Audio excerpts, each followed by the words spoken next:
Start করুন। হ্যাঁ, start.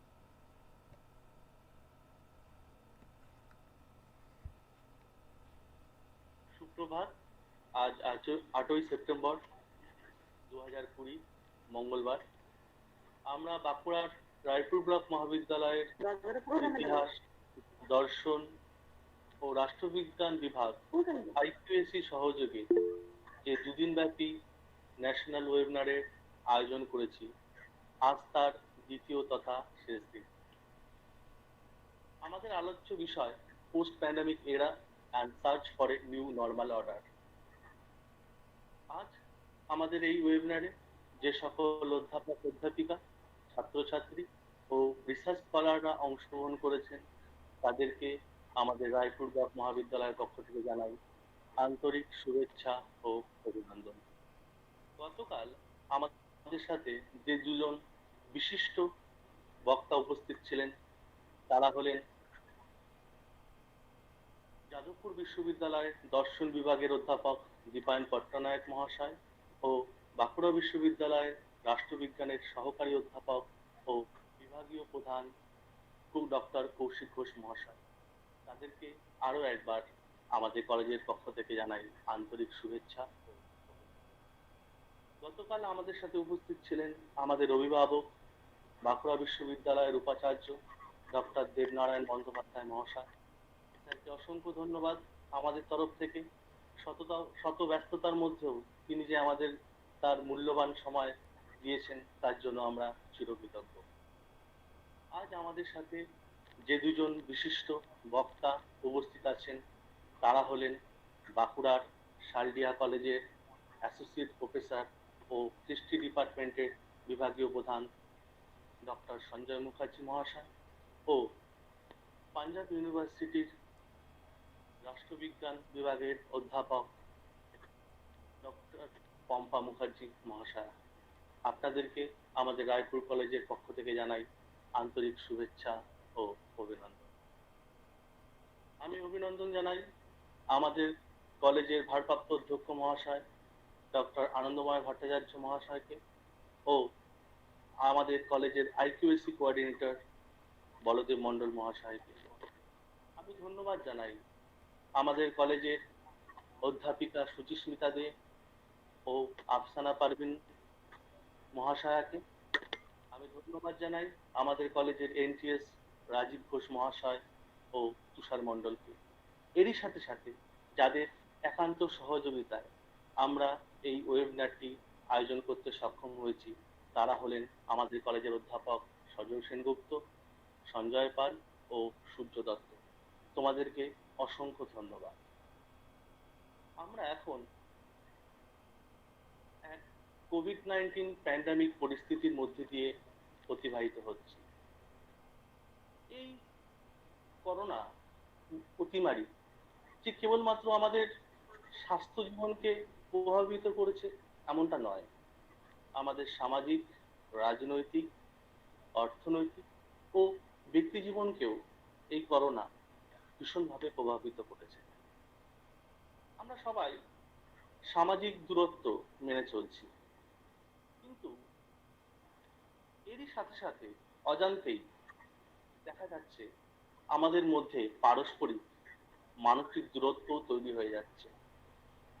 Corona রোগী ও তার পরিবারের প্রতি অনেক সময় আমরা এমন অমানবিক আচরণ করে ফেলছি যা সভ্য সমাজে কাম্য নয়,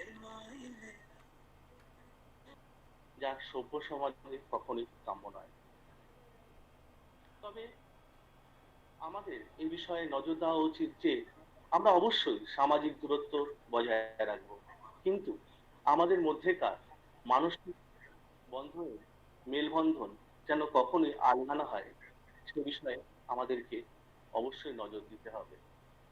ইতিহাস সাক্ষী আছে যে যুগে যুগে নানা মহামারী আমাদেরকে আক্রান্ত করেছে, বিপর্যস্ত করেছে, কিন্তু তার সাথে সাথেও মানুষ সেই অতিমারীকে অতিক্রান্ত করে জীবনের জয়গান গেয়ে এগিয়ে চলেছে।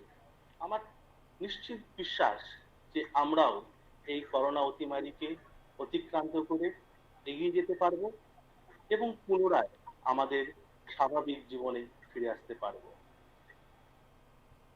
গতকাল মতো গতকালের মতন আজকেও আমরা আশা করব আমাদের আলোচ্য বিষয় আমাদের সকল শ্রোতার কাছে মনোগ্রাহী ও আকর্ষণীয় হয়ে উঠবে এবং জ্ঞানের এক নতুন দিশা আমাদের সামনে উন্মোচিত হবে। এখন আমি আমাদের রায়পুর ব্লক মহাবিদ্যালয়ের সহকারী অধ্যাপিকা, রাষ্ট্রবিজ্ঞানের বিভাগীয় প্রধান ও আমাদের জয়েন্ট কনভেনার সুচিস্মিতা মহাশয়াকে অনুরোধ করব আমাদের ওয়েবিনারের পরবর্তী অংশটুকু পরিচালনা করার জন্য। ধন্যবাদ। ধন্যবাদ শুভেন্দু। শোনা যাচ্ছে তো আমার কথা ঠিকঠাক? হ্যাঁ, শোনা যাচ্ছে। হ্যাঁ, শোনা যাচ্ছে। হ্যাঁ, ধন্যবাদ Suvendu. Very good morning to all of you. আমি Suchismita De, assistant professor, Raipur block Mahavidyalaya. জীবন চলছে না সোজা পথে, ঘোরানো পথটাই এখন নিউ নর্মাল। তাই এখন এই নিউ নর্মালকে অস্বীকার করার উপায় নেই। নিউ নর্মালের সঙ্গে মানিয়ে নিয়ে এগিয়ে চলেছে অনভ্যস্ত এক জীবন। তার সঙ্গে পাল্লা দেওয়ার প্রস্তুতি শুরু করে দেওয়াই ভালো। সেই উদ্দেশ্যেই আমাদের এই ওয়েব সেমিনারের আয়োজন। আমাদের আজকের প্রোগ্রামের প্রথম eminent speaker doctor Sanjay Mukherjee, Bankura Saldiha college, sir associate professor, HOD, department of history. Sir, আপনাকে আমাদের কলেজের পক্ষ থেকে অনেক স্বাগত জানাই। ধন্যবাদ। Thank you sir. স্যারের সম্পর্কে খুব সংক্ষিপ্ত একটা আলোচনা আমরা করে নিই। সঞ্জয় বাবু গবেষণা ও পেশাগত পরিস্থিতি সম্বন্ধে অল্প বিস্তার জেনে নেব। প্রথমেই আমি ক্ষমা প্রার্থী এই কারণে, কারণ স্যারের বায়োডাটা সুবিশাল, ডাইনামিক একজন মানুষ তিনি। তো সময় সংক্ষিপ্ত হওয়ার জন্য আমাদের খুব সংক্ষেপেই বিষয়টি আলোচনা করতে হচ্ছে।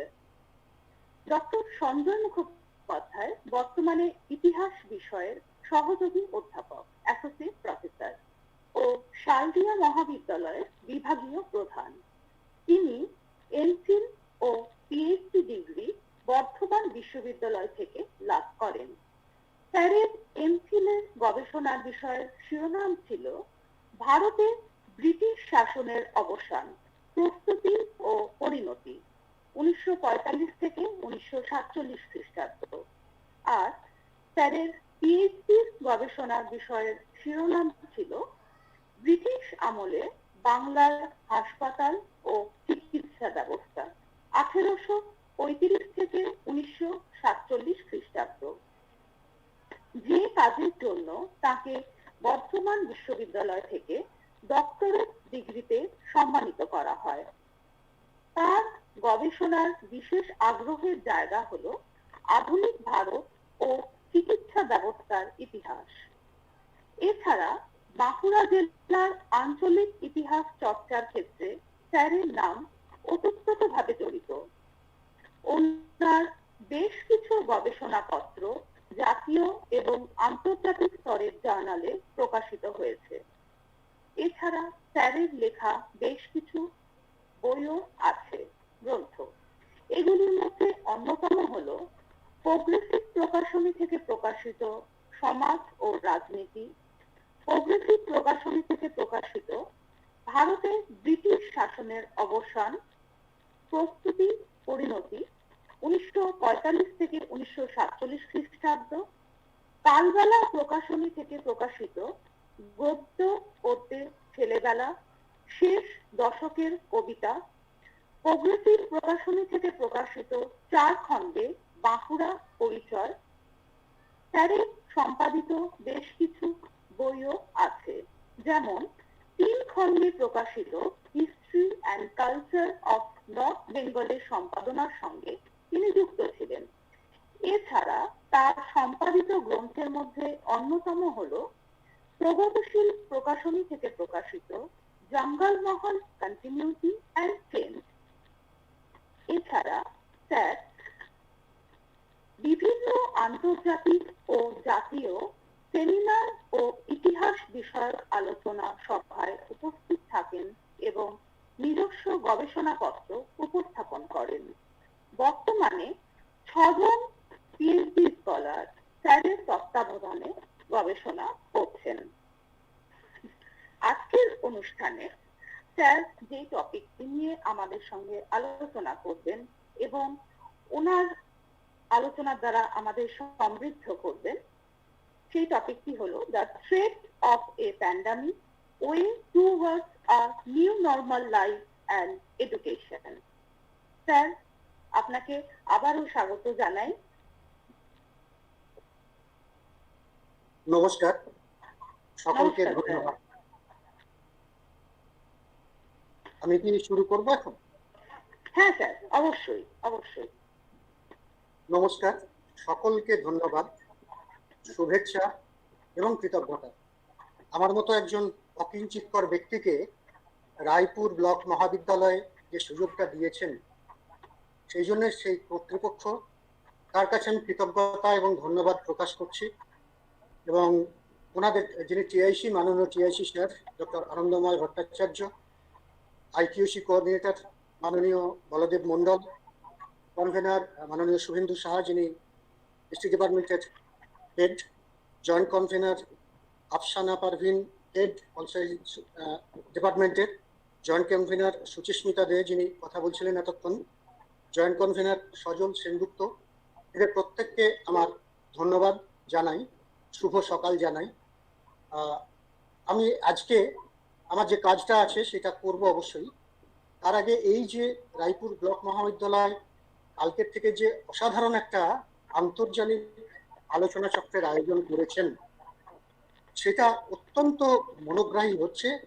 এবং যে সুতোয় তারা বেঁধেছেন, প্রথমে দর্শন দিয়ে শুরু করে রাষ্ট্রবিজ্ঞান বিভাগ হয়ে ইতিহাস পেরিয়ে তারপরে গিয়ে আবার আজকে রাষ্ট্রবিজ্ঞান বিভাগেরই একজন অধ্যাপিকা আলোচনা শেষ করবেন। অত্যন্ত সুগ্রথিত একটি আন্তর্জালিক আলোচনা চক্র। এবং সেইখানে আমরা দেখছি দর্শন ছাড়া তো কিছুই হয় না, সবকিছুরই দর্শন, দর্শনের উপরে কিছু নেই, আমরা সবাই দর্শনের মধ্যেই আছি। যেমন পিএইচডি যদি বলা হয়, ডক্টরেট অফ ফিলোজফি, সব সাবজেক্টে, সুতরাং দর্শন বাদ দিয়ে কিছু হয় না। তাই ওনারা দর্শন দিয়ে শুরু করেছেন, রাষ্ট্রবিজ্ঞান পেরিয়ে আজকে ইতিহাস থেকে শুরু করছি আমরা। যেটা ওনারা রেখেছেন টপিকটা, সেটা হচ্ছে পোস্ট প্যান্ডেমিক এরা and search for a new normal এরা, পোস্ট প্যান্ডেমিক এরা and search for a new normal এরা। অর্থাৎ এইখানে যে বিষয়টা বলার, আমরা কি নর্মালে আছি? নর্মাল তো ঠিক নয়, স্বাভাবিককে আছি? সম্ভবত স্বাভাবিক আমরা নেই, আমরা স্বাভাবিকের থেকে একটু আলাদা রকমই আছি। তাই তার আগে একটা বিশেষণ অ্যাডজেক্টিভ যোগ করতে হয়েছে, যেটাকে আমরা বলছি নর্মালের আগে বলছি কি নিও নর্মাল, অর্থাৎ স্বাভাবিক কিন্তু যেন স্বাভাবিক নয়, অস্বাভাবিক বলছি না, নব্য স্বাভাবিক বলছি। এই নব্য স্বাভাবিক জীবনযাত্রায় যে আমাদের কিভাবে আমরা জীবনযাপন করব এবং শিক্ষাটা কোন জায়গায় যাবে, সেটা নিয়ে আলোচনা করতে গেলে আমি বাংলা, যেহেতু কালকে থেকে বাংলাতেই চলছে এবং আমাদের ছাত্রছাত্রীরা এই প্রত্যন্ত এলাকায় যারা থাকেন বাংলায় স্বাচ্ছন্দ্য বোধ করেন, তাই বাংলাটা করলে এরকম দাঁড়াবে, অতিমারির আতঙ্ক, নব্য স্বাভাবিক জীবনযাপন ও শিক্ষা। এই জায়গা থেকে আমরা যদি শুরু করি, তো আপনাদের যে টপিকটা, সেটা আমাদের এই যে জীবন কয়েক মাস ধরে আমরা কাটাচ্ছি, আমাদের সুচিস্মিতা দেবী বলছিলেন একটু আগে যে 5-6টা মাস আমরা দম বন্ধ করে কাটিয়ে দিয়েছি, আরো কতদিন কাটাতে হবে জানি না। একদম দম বন্ধ করা অবস্থায় ছিলাম আমরা। একটু খেয়াল করে দেখুন, লকডাউনের প্রথম দিকটায় যখন এরকম ভাবে শুরু হচ্ছে, প্রথমে জনতা কারফিউ হলো একদিনের জন্য, তারপরে 21 দিনের জন্য লকডাউন পর্ব। এবং আমি মনে করতে পারছি, আপনারা অনেকেই হয়তো মনে করতে পারছেন, লকডাউনের প্রথম দিকটায় একদম অত্যন্ত আতঙ্ক গ্রাস করেছিল আমাদের।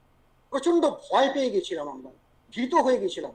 রাস্তাঘাটে সকাল 10টাতেও যদি কোনো কারণে বেরোতাম, দেখতাম শুনশান ফাঁকা, কেউ কোথাও নেই, যেন একটা মৃত পুরী, মৃত নগরী। এবং আমরা খবর পাচ্ছিলাম ডিসেম্বরের শেষ দিক থেকে চীন, উহান প্রদেশ, ইটালি, ফ্রান্স, জার্মানি, ইংল্যান্ড, বিভিন্ন জায়গা থেকে খবর আসছিল, খবরের কাগজে, টেলিভিশনে ছবি দেখছিলাম, শুনশান পুরী, মৃত পুরী।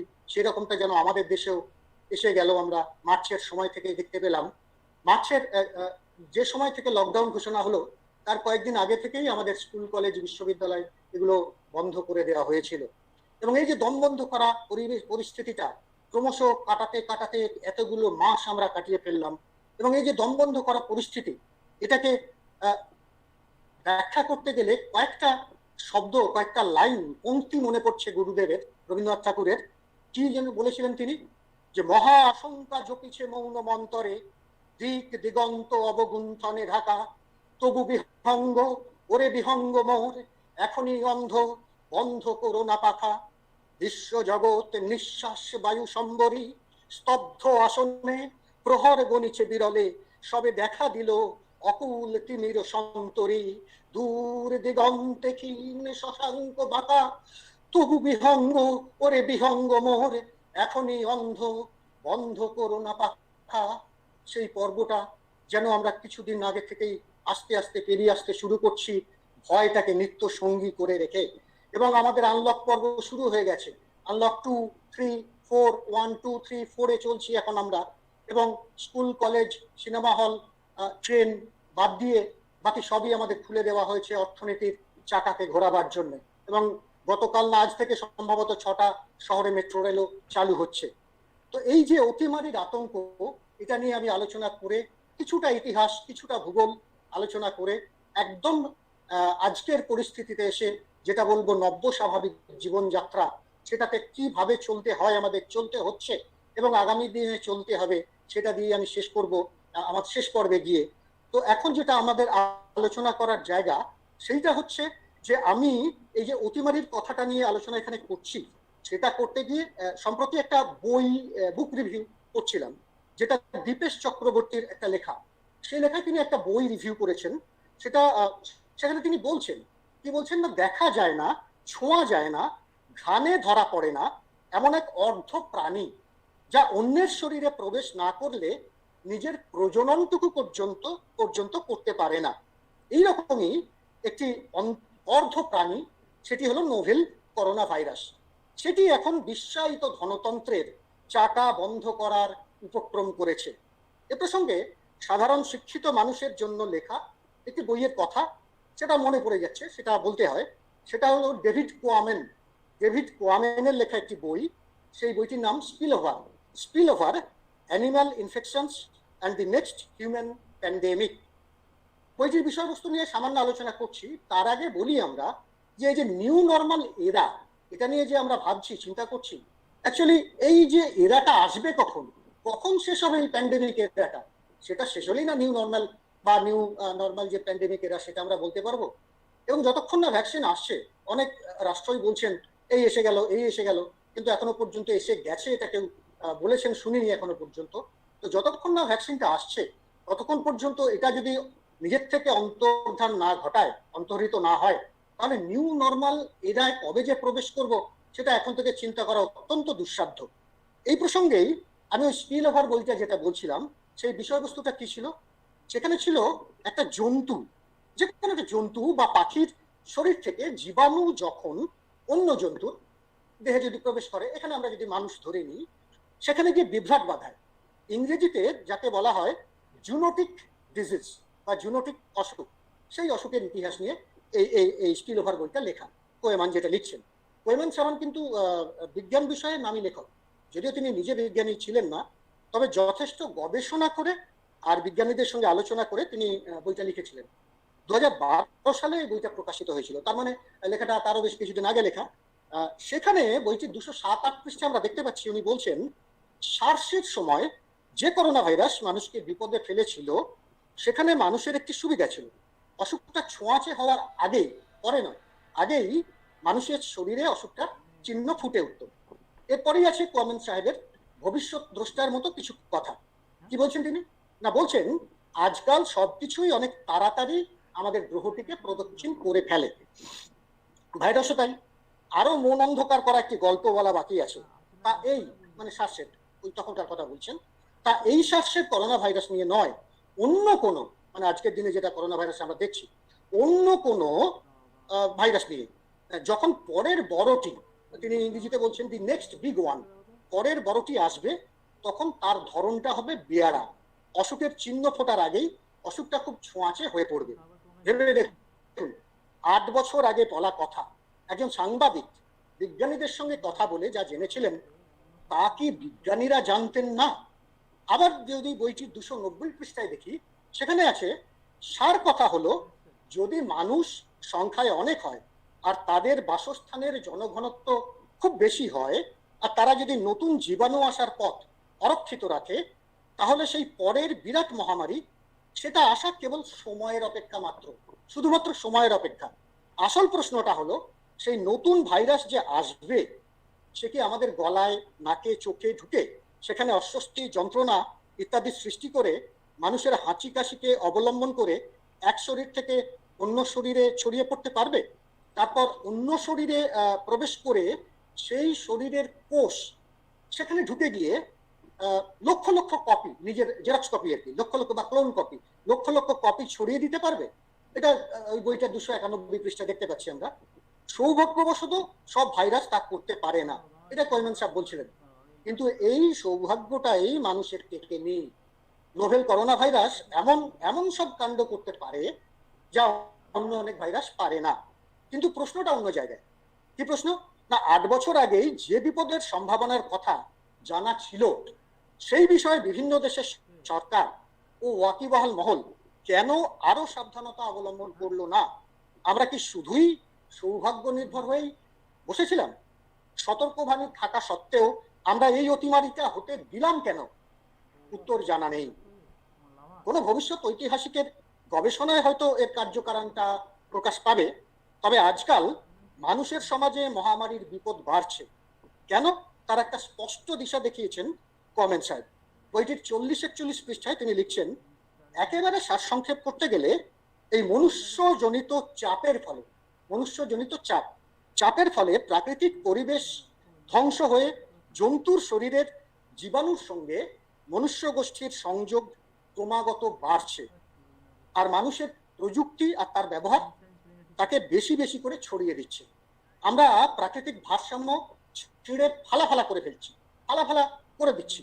তো এইসব প্রাকৃতিক অঞ্চলে কোটি কোটি ভাইরাস, ব্যাকটেরিয়া, অন্যান্য পরভৃত জীবাণুর বাস, আর এরাই প্রাণী জগতের সংখ্যা গরিষ্ঠ।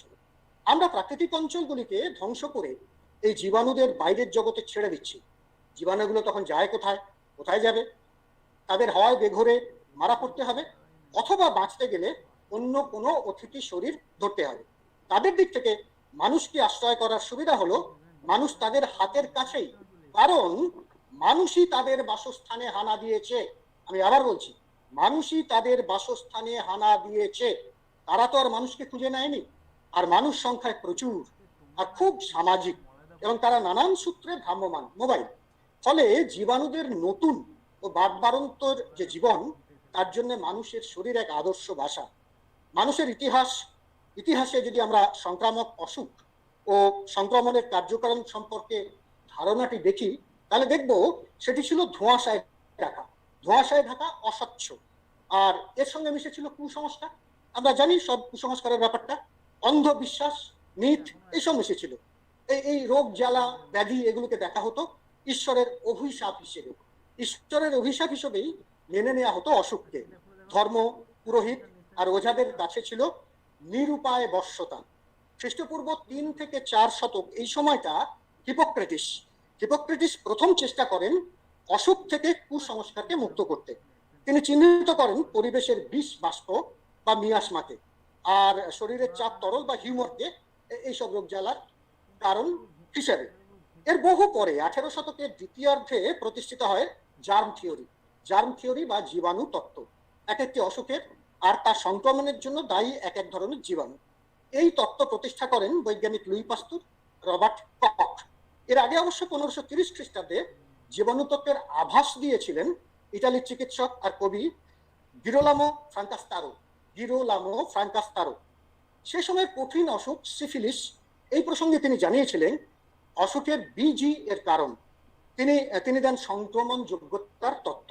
এসবের মধ্যে ঘটে 1796 খ্রিস্টাব্দে এডওয়ার্ড জেনারের টিকা আবিষ্কার, গুটি বসন্তের টিকা। 1863 খ্রিস্টাব্দে লিভেনহুক এর মাইক্রোস্কোপে জীবাণুর চেহারা আবিষ্কার। এসবগুলো ঘটছে। যদিও আদি যুগে পরিষ্কার ধারণা ছিল না যে সংক্রামক অসুখ একজন থেকে আরেকজনে ছড়িয়ে পড়ে এবং তার জন্য যে সংক্রমিত ব্যক্তির থেকে দূরত্ব রাখা দরকার, ক্রমশ মানুষ তা বুঝতে পারছিল। আর সেই ধারণাকে প্রতিষ্ঠিত করেছিল বিভিন্ন রোগ, বিশেষ করে প্লেগ মহামারীর প্রাদুর্ভাব। আমরা যদি খ্রিস্টপূর্ব 430 অব্দের প্লেগ মহামারী দেখব ভয়ঙ্কর চেহারা নিয়ে হাজির হয়েছিল এথেন্সে।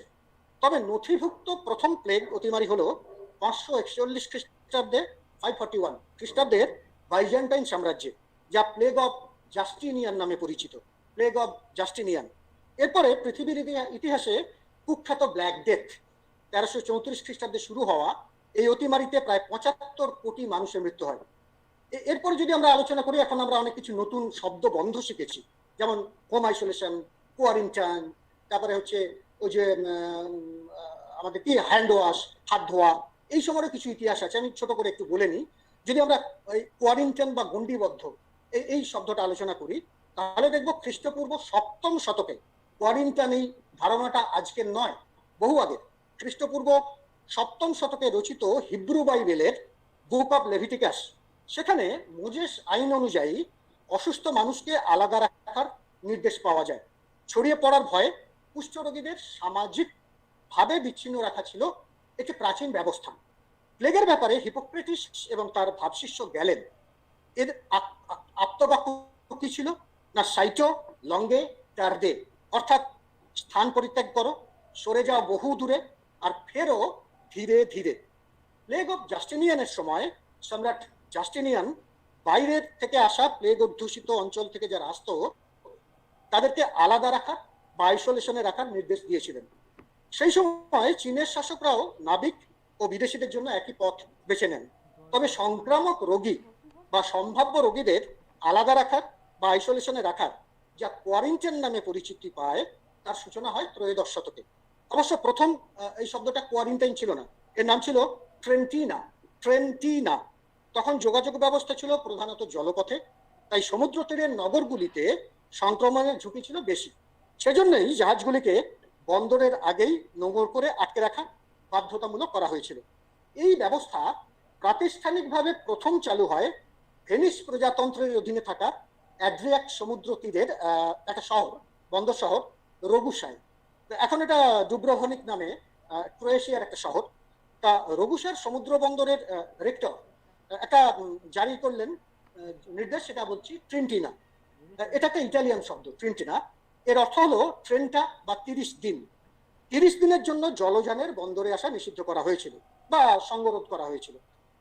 আর অন্যদিকে স্থলপথে আসা বহিরাগতদের জন্য 48 দিনের সঙ্গরোধ জারি করা হয়েছিল। এই ট্রেন্টিনা আইনের 4টা নির্দেশ ছিল। কি কি? 1 নম্বর, বাইরে থেকে আসা জলযানের জন্য 30 দিনের সঙ্গরোধ। 2 নম্বর, সেখানে রেগুসার কোনো বাসিন্দার যাওয়া নিষিদ্ধ। 3 নম্বর, দায়িত্বপ্রাপ্ত ব্যক্তি ছাড়া সেখানে অন্য কারুরই খাবার নিয়ে যাবার অনুমতি ছিল না। 4 নম্বর, আইন অমান্যকারী যারা তাদের জন্য জরিমানা ধার্য ছিল। আর ছিল 30 দিনের জন্য সঙ্গরোধ, যেটাকে আমরা বলছি আইসোলেশন আজকের দিনে। পরের সবকিছুর জন্যই এই সঙ্গরোধ হয় 40 দিনের।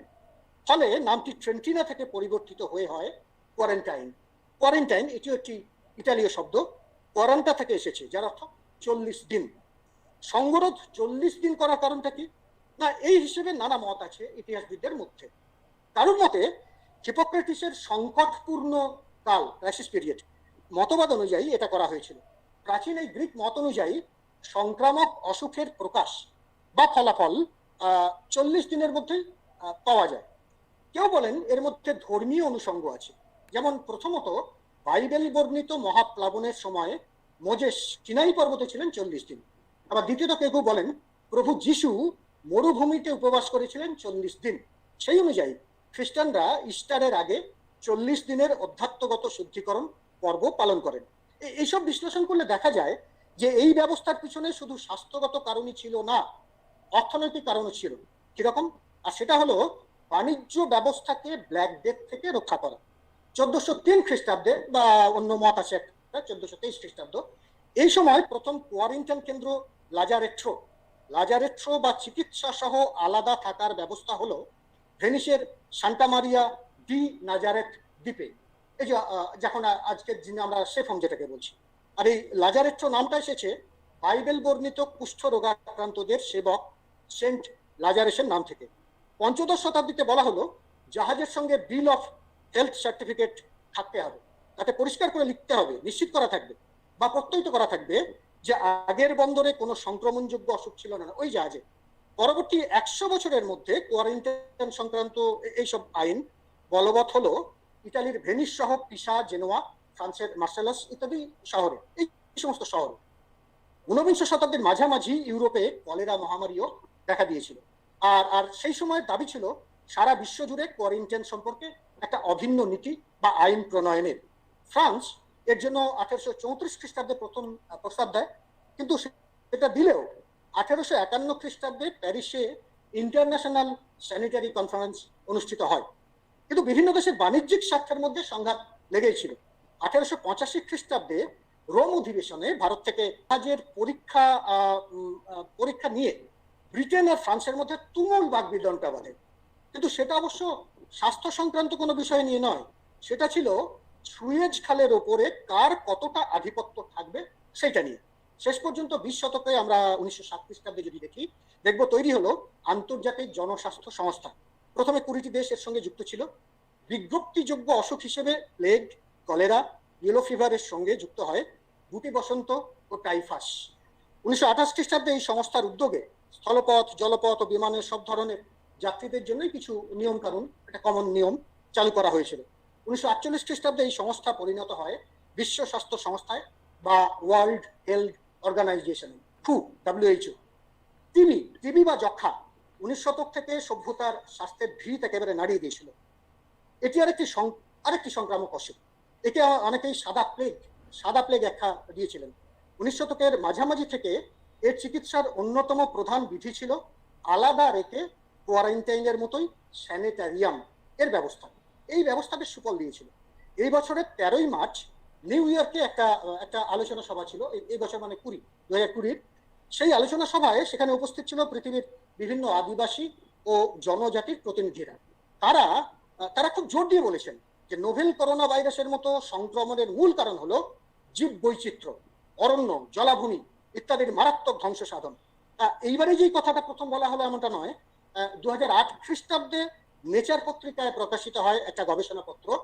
সেখানে কেট জোন্স আর তার 5 জন সহযোগী তারা জানিয়েছিলেন 1966 থেকে 2004 পর্যন্ত যে 355টি নতুন রোগ পৃথিবীতে দেখা দিয়েছিল, তার 60% এসেছে বিভিন্ন বন্য প্রাণী থেকে। আর এই যে ধ্বংস করা হচ্ছে জীববৈচিত্র্য, এ প্রসঙ্গে নজরুলের 2টি পংক্তি আমার মনে পড়ে যাচ্ছে। নজরুল বেশ কিছুদিন আগেই বলে গেছেন, কি বলে গেছেন? খেয়াল খুশিতে কাটি অরণ্য, রচিয়া অমরাবতী, যাহারা করিল ধ্বংস সাধন, পুনঃ চঞ্চল মতি। বহুদিন আগে এনারা বুঝে গিয়েছিলেন। আর একটা গবেষণাপত্রে টেলার আর তার সহযোগী যারা ছিলেন তারা দেখাচ্ছেন 20 শতকের শেষ 2 দশকে যে 175টি সংক্রামক জীবাণু মানব সমাজে দেখা গেছে এবং যেগুলোর আরো তীব্র হয়ে উঠবার আশঙ্কা আছে, তার মধ্যে 132টি অর্থাৎ 75% এসেছে বিভিন্ন বন্য প্রাণীর থেকে। একটা ভয়ঙ্কর হিসেব দিয়ে আপনার এখানে ICMR বা অন্যান্য যারা বৈজ্ঞানিকরা একটা হিসেব দিচ্ছিলেন যে এই ধরনের 10 লক্ষ ভাইরাস আছে, তার মধ্যে আমরা খুব বেশি হলে 250টা ট্রেস করতে পেরেছি, জানতে পেরেছি। 10 লক্ষ ভাইরাসের মধ্যে মাত্র 250 আমরা চিহ্নিত করতে পেরেছি, বাকিগুলো এখনো আসা বাকি, তারা এখনো আক্রমণ করবে, এখনো বাকি আছে সেই যুগটা। তো রাষ্ট্রপুঞ্জের সংস্থা, সেই সংস্থাটা হচ্ছে inter governmental science policy platform on biodiversity and ecosystem services. তারা জানাচ্ছে গত 50 বছরের এই সময়কালেই বিশ্বের অরণ্য, বন্যপ্রাণী, জলাভূমি এই সমস্ত যে ইত্যাদির যে বেনজির নিধন, সেই নিধন ঘটেছে সারা দুনিয়াতে। প্রায় 10 লক্ষ উদ্ভিদ ও প্রাণী জাতি এই মুহূর্তে বিলুপ্তির পথে। বর্তমান সময়ের নামই হয়েছে গণ বিলুপ্তির যুগ।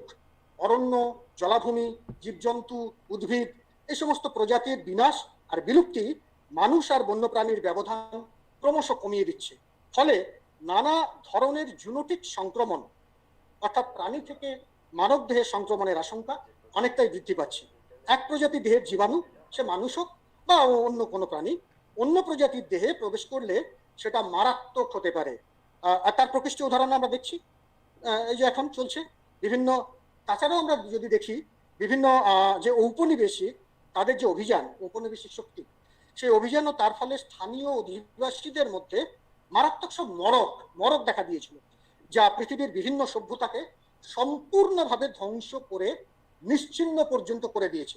যেরকম গবেষকরা এখন মোটামুটি নিশ্চিত যে আমাজনের এক বিরাট সভ্যতা, আমাজনের কথা আপনারা জানেন যে আমাজনের একটা বিরাট সভ্যতা এইভাবেই ধ্বংস হয়ে গেছে।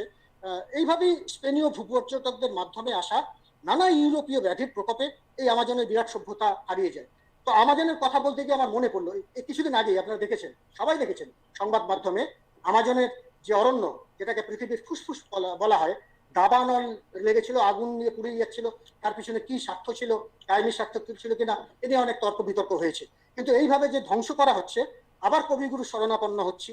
সেই কয়েকটা লাইন কতদিন আগে তিনি বলে গেছেন। কি বলছেন আফ্রিকা কবিতায়?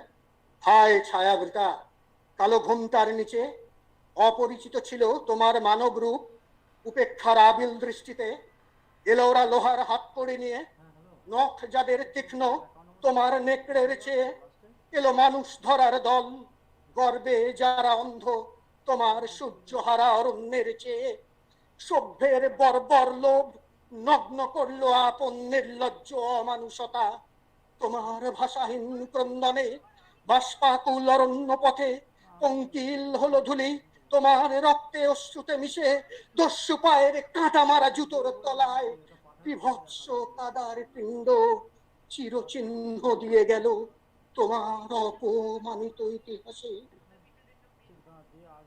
এইভাবেই ধ্বংস হয়ে যাচ্ছে পৃথিবী।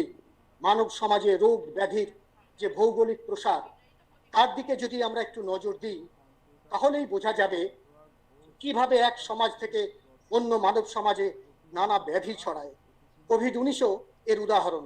কোভিড-19 একটি চরম সতর্ক বার্তা। কয়েক শতাব্দী আগে থেকেই প্লেগ আর র্যাবিস এর মাধ্যমে মানুষ আর জীবজগতের মধ্যে ব্যাধির আদান প্রদানের সূত্রপাত। এরপরে গত শতাব্দীতে HIV এডসের উৎস বাঁদর, ইবোলা উৎস বাঁদর আর বাদুর, নিপা উৎস শুকর, মারবুর্গ উৎস বাঁদর, মের্স উৎস উট, লাসাজ্বর উৎস ইঁদুর, সার্স উৎস বাদুর, জিকা উৎস বাঁদর, ওয়েস্ট নাইল উৎস বন্য পাখি ইত্যাদি সংক্রমণ ক্রমশই বুঝিয়ে দিচ্ছে আমরা ক্রমান্বয়ে প্রাণী সমাজ ও মানব সমাজের মাঝের লক্ষণ রেখা লঙ্ঘন করে চলেছি। ভূমিক্ষয় আর বন জঙ্গল কেটে ফেলার মাধ্যমে বিভিন্ন জীবজন্তুর যে স্বাভাবিক বাসস্থান সেটা নষ্ট হয়ে যাচ্ছে। ফলে তাদের পরিমণ্ডলে যেসব জীবাণু রয়েছে সেগুলি শুধুমাত্র সহজে মানুষের মধ্যে সংক্রমিত হতে পারে তাই নয়, পরিবর্তিত পরিবেশে জেনেটিক রূপান্তরের মাধ্যমে তাদের সংক্রমণ ক্ষমতাও অনেক বৃদ্ধি পায়। অর্থাৎ যত বেশি পরিবেশকে ধ্বংস করা হবে, প্রাণী জগতের আপাত নিরীহ জীবাণুগুলি মানুষের পক্ষে উত্তরোত্তর ক্ষতিকারক হয়ে উঠবে। এই যে অভূতপূর্ব সংকট, তার মোকাবিলায় জীববিজ্ঞানের সঙ্গে সমাজ বিজ্ঞানেরও একটা গুরুত্বপূর্ণ ভূমিকা আছে। এখন এটা সবাই স্বীকার করেন যে বাস্তুতন্ত্র ধ্বংসের মূল অনুঘটক বিশ্বব্যাপী পুঁজিবাদী অর্থনীতি। সেই পুঁজিবাদ থেকে বিন্দুমাত্র সুবিধা না পেয়েও তার হাতেই অসহায়ভাবে ব্যবহৃত হয় বিভিন্ন দেশের প্রান্তিক মানুষরা, গরিব মানুষরা, আদিবাসী ও জনজাতিরা। সে পণ্য প্রাণী সংক্রান্ত বিভিন্ন ব্যবসাতেই হোক, যেমন মাংস, দাঁত, চামড়া, বঙ্গপ্রত্যঙ্গ বা বৃক্ষচ্ছেদেই হোক, বা খনির খনন বা ভূমিক্ষয়ই হোক। সারা বিশ্বের এই মানুষগুলিকে, যাদের সংখ্যা প্রায় 300 কোটি, দারিদ্র্যের প্রকোপ থেকে রক্ষা করতে না পারলে, তাদের অধিকারকে সুদৃঢ় প্রাতিষ্ঠানিক স্বীকৃতি দিতে না পারলে, আর সেই অধিকারকে সমাজের সর্বস্তরে কায়েম করতে না পারলে, তাদের পরিবেশ জ্ঞানকে যদি আমরা মান্যতা না দিই, তাহলে বাস্তুতন্ত্রের ধ্বংস আটকানো অসম্ভব। এর জন্য জরুরি আমাদের তথাকথিত শহুরে শিক্ষিত মানুষদের দৈনন্দিন দর্শনের মধ্যে পরিবেশ সচেতনতা ও ভালোবাসার প্রসার ঘটানো। আর সেটা যদি না করতে পারি, সেটা যদি না হয়, প্রকৃতি তার নিজস্ব নিয়মেই আমাদের উপরে প্রতিষেধ নেবেই। ফ্রেডারিক এঙ্গেলস 1876 খ্রিস্টাব্দে এটা এটা বলেই সাবধান করে দিয়েছিলেন, বলেছিলেন পরিবেশকে জয় করতে পেরেছি বলেই আমরা যেন অকারণ উদ্ধত হয়ে আত্মস্তুতিতে মগ্ন না হই, কারণ প্রতিটি জয়ের পরেই প্রকৃতি তার প্রতিশোধ নেয়। ভারতের ক্ষেত্রে একটি পরিসংখ্যান অত্যন্ত ভয়াবহ। 2011 থেকে 19 পর্যন্ত ভারতে মডারেটলি ডেন্স ফরেস্ট বা যাকে আমরা মাঝারি ঘন জঙ্গল বলি, সেটা ক্রমেই কমছে, আর ওপেন ফরেস্ট বা মুক্ত বনাঞ্চল বাড়ছে। জীবজন্তু থেকে মানুষের মধ্যে ব্যাধি সংক্রমণের জন্য এই পরিস্থিতি একেবারে মোক্ষম। আর এই প্রসঙ্গে আমরা এখন হাত ধুচ্ছি, স্যানিটাইজ করছি, সাবান দিয়ে বাইরে থেকে এলে হাত ধোয়াধুয়ি করছি। তো এইটার ছোট্ট একটা ইতিহাস বলে নিই, এটা একটা গল্প, আলাদা ভিন্ন প্রসঙ্গ, অন্য প্ল্যাটফর্মে সুযোগ পেলে বলবো, খালি ছোট্ট করে বলে রাখি। হাত ধুয়ে জীবাণুমুক্ত করার কথা প্রথম বলেছিলেন একজন হাঙ্গেরিয়ান ডাক্তার, তার নাম ইগনাজ ফিলিপ সেমেলওয়াইজ। এটা আজকের বিষয় নয়, বলেছিলেন 1847 খ্রিস্টাব্দে, মানে আজ থেকে 173 বছর আগে। ওই হাত ধুয়েই শূন্যে নেমে এসেছিল সেই সময় প্রসূতি মৃত্যুর হার। অবশ্য তার পরিণামে ডাক্তারকে অকাল মৃত্যুবরণ করতে হয়েছিল, নানা সোশ্যাল ট্যাবু থাকে আপনারা জানেন, সেটা অন্য প্রসঙ্গ। এই প্রসঙ্গে আরেকজনের নাম আছে, তিনি হচ্ছেন টাইফয়েড মেরি। টাইফয়েড মেরি নামই হয়ে গেছিল। তিনি, এর আসল নাম ছিল মেরি মেলন। লোকের বাড়ি বাড়ি রান্নার কাজ করতেন, রাঁধুনি আর কি, কিন্তু হাত ধুতেন না, অপরিচ্ছন্ন থাকতেন, পরিষ্কার পরিচ্ছন্ন থাকতেন না, এবং তার মাধ্যমে মোট 53 জন রোগাক্রান্ত হয়েছিলেন ওই টাইফয়েডে, এবং তার মধ্যে 4 জন মারা যান। পরে তাকে যখন ট্রেস করা যায়, তাকে ধরে নিয়ে গিয়ে নির্জন দ্বীপে 28 বছর কোয়ারেন্টাইন করে রাখা হয়েছিল। সেটা আমরা দেখতে পাচ্ছি ইতিহাস থেকে। এবং রোগ মোকাবিলায় হাত ধোয়া, ব্যক্তিগত পরিচ্ছন্নতা এবং কোয়ারেন্টাইনের গুরুত্ব প্রায় 114 বছর আগে প্রমাণিত হয়েছিল এই টাইফয়েড মেরির ঘটনায়। 1939 সালের 10ই মে সোপারের একটি লেখা, সোপার, তার লেখা থেকে জানা যাচ্ছে যে 1906 সালে শুধুমাত্র নিউ ইয়র্ক শহরে মারা যান সরকারি হিসেবে 3467 জন এটা আক্রান্ত হয়েছিলেন, আর মারা যান 639 জন। যদিও আসল সংখ্যাটা ছিল তার থেকে অনেক বেশি, বরাবরই সরকারি সংখ্যার থেকে অনেক বেশি হয়। সোপারের লেখাটার নাম, আগ্রহী যারা তাদের জন্য আমি বলে দিচ্ছি, the curious career of typhoid Mary, এটা ওনার লেখা। তো ভারতে মহামারী আইন রচিত হয়েছিল 1857 খ্রিস্টাব্দে, কিন্তু 1897 ফেব্রুয়ারি মাসে, সেটাও দায়ে পড়ে। আর কোনো উপায় ছিল না বলেই আইনটি রচনা করা হয়েছিল। 19 শতকের উল্লেখযোগ্য যে ঘটনাগুলো এই রোগবাধির ক্ষেত্রে, তার মধ্যে অন্যতম তৃতীয় প্লেগ মহামারী। তৃতীয় কেন না, এটা নিতান্তই একটা ইউরোপীয় হিসেব। খ্রিস্টীয় 6ষ্ঠ শতকের প্লেগ অফ জাস্টিনিয়ান, 14দশ শতকের ব্ল্যাক ডেথ, এরপরে 19 শতকে ফের অতিমারিতে আক্রান্ত হয়েছিল ইউরোপ, তাই এর নাম তৃতীয় প্লেগ, অতিমারি। তো এই অতিমারির শুরুও চীনে হয়েছিল। অনেকের মতে সেখান থেকেই বাণিজ্য জাহাজের সংক্রমিত ইঁদুরের মাধ্যমে তা পৌঁছয় বোম্বে বন্দরে। ভারতে এই প্লেগ পৌঁছয় 1896-তে। তখন থেকে 1921-এর মধ্যে শুধু ভারতেই প্লেগে আক্রান্ত হয়ে মারা গিয়েছিলেন অন্তত 1 কোটি মানুষ। রোগ সংক্রমণের প্রথম বছরে তৎকালীন বোম্বে শহরে মানুষের মৃত্যু হার ছিল সপ্তাহে প্রায় 1900। মিল পাওয়া যাচ্ছে কি আজকের সঙ্গে কিছুটা? পরে তা ছড়িয়ে পড়ে কলকাতা, করাচি ও অন্যান্য জায়গাতে। তো ভারত বাদে বিশ্বের সব দেশ মিলিয়ে এই প্লেগে তখন মৃত্যু হয়েছিল 30 লক্ষ মানুষের। ব্রিটিশ শাসকরা বাণিজ্য পথ বন্ধ করতে অনীহা দেখিয়েছিল, বাণিজ্যই তাদের আসল। প্রশ্রয় দিয়েছিলেন বণিকের মানদণ্ডকে। তাদের মতে এই রোগের কারণ এইসব বাণিজ্য জাহাজ নয়, তাদের মতে ভারতীয়দের জীবনযাপনের ধরনই ছিল অস্বাস্থ্যকর, নোংরা, তাই এইসব রোগ হচ্ছে। তারা মানতেই রাজি ছিল না যে এই রোগ ছড়ানোর সবচেয়ে বড় কারণ ইঁদুর, একেবারেই মানতে রাজি ছিল না। সুতরাং সর্বত্র প্লেগ রোগ ছড়াতে দেরি হলো না। এই অবস্থা থেকে তাড়াহুড়ো করে গৃহীত হলো এপিডেমিক ডিজিজেস অ্যাক্ট অফ 1897, যাতে শাসক ও প্রশাসনিক কর্তাদের দেওয়া হলো কার্যত অবাধ স্বাধীনতা। এখনকার কোভিড সিচুয়েশনের মতোই তখন সামাজিক দূরত্ব ও সঙ্গরোধ জাতীয় ব্যবস্থা নেওয়া হলো, যা ছিল আইনি ব্যবস্থা। আর এই ব্যবস্থা রূপায়ণে ছিল ঔপনিবেশিক শাসকের চরম দমন নীতি। ভারত সেই সময় ধর্ম, কুসংস্কার, জাতিগত গোঁড়ামির নাগ পাশে আবদ্ধ অচলায়তন। তো এই সামাজিক পটভূমিকায় গৃহীত ব্যবস্থার প্রয়োজনীয়তার কথা শাসকের তরফে প্রজাকে বোঝানোর প্রয়োজন ছিল, কিন্তু সংবেদনশীলতার বদলে গৃহীত ব্যবস্থাগুলি কি ছিল? তা বলপূর্বক বাড়িতে ঢোকা, পরীক্ষায় বাধ্য করানো, রোগী বা সম্ভাব্য রোগীকে বলপূর্বক পৃথক করা বা হাসপাতালে ভর্তি করা, সন্দেহ হলেই আনফিট ফর হিউম্যান হ্যাবিটেশন এই ছাপ দিয়ে বাড়িটিকে ভেঙে ফেলা, এইসব। তো এই যে যারা অনুসন্ধান করতে যেত এই অনুসন্ধানকারী দলে ছিল 3 জন গোরা সৈনিক আর একজন দেশীয় দোভাষী। মহিলাদের ক্ষেত্রে পর্যন্ত বাহুসন্ধি এবং উরুসন্ধির স্ফীতি পরীক্ষায় শালীনতা রাখা হতো না। শিবিরে, হাসপাতালে, রেল যাতায়াতে ছিল চরম ব্যবস্থা, যেন কিছুটা এই যুগে আমরা দেখতে পাচ্ছি। এই ব্যবস্থাগুলো ছিল বিভেদমূলক আচরণ, আর অভিজাতদের ক্ষেত্রে ছিল ছাড়, সেই হ্যাভ আর হ্যাভ নটসদের গল্প। জনগণের প্রতিক্রিয়াও ছিল ভারতের সেই সময়কার সামাজিক, ধর্মীয়, সাংস্কৃতিক অবস্থান এবং দমন নীতির ফসল। সিন্ধিয়া দেশমুখের দি বোম্বে প্লেগ 1896-97 এই রচনায় দেখা যায় জৈন, ভাটিয়া এবং বানিয়ারা, যারা মান্ডি এলাকার চাল বা ঘনবসতির সস্তার দালান সেখানে থাকতেন, তারা ধর্মীয় গোড়ামি থেকে ইঁদুর মারতে বাধা দিয়েছিলেন। হিন্দু হাসপাতালে অস্পৃশ্যতা ছিল, হাসপাতালটি বন্ধ করায় ক্ষোভ জন্মেছিল।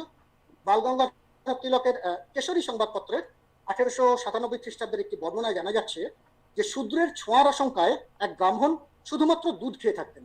ভিন্ন জাতের হাতে মরদেহ ব্যবচ্ছেদের ব্যবস্থাতেও জমছিল ক্ষোভ। প্লেগের টিকা নিয়ে গুজব ছিল, তাতে বন্ধাত্ম নাকি অবশ্যম্ভাবী। সংশয় কাটাতে এগিয়ে আসেন আগা খান, বালগঙ্গাধর তিলক। এরা এই সব কিছুকেই ছাপিয়ে দিয়েছিল শাসকের বল প্রয়োগ। ফলে বিক্ষোভ বাড়ছিল, রোগীদের মেরে ফেলতে নিয়ে যাওয়া হচ্ছে, এই গুজব শুনে 1896 খ্রিস্টাব্দে আর্থার রোডের হাসপাতালে হামলা চালান মিল শ্রমিকরা। বাসস্থান ভেঙে দেওয়ার প্রতিবাদে শ্রমিকদের উদ্যোগে দুবার ধর্মঘট হয়েছিল 1897 খ্রিস্টাব্দে।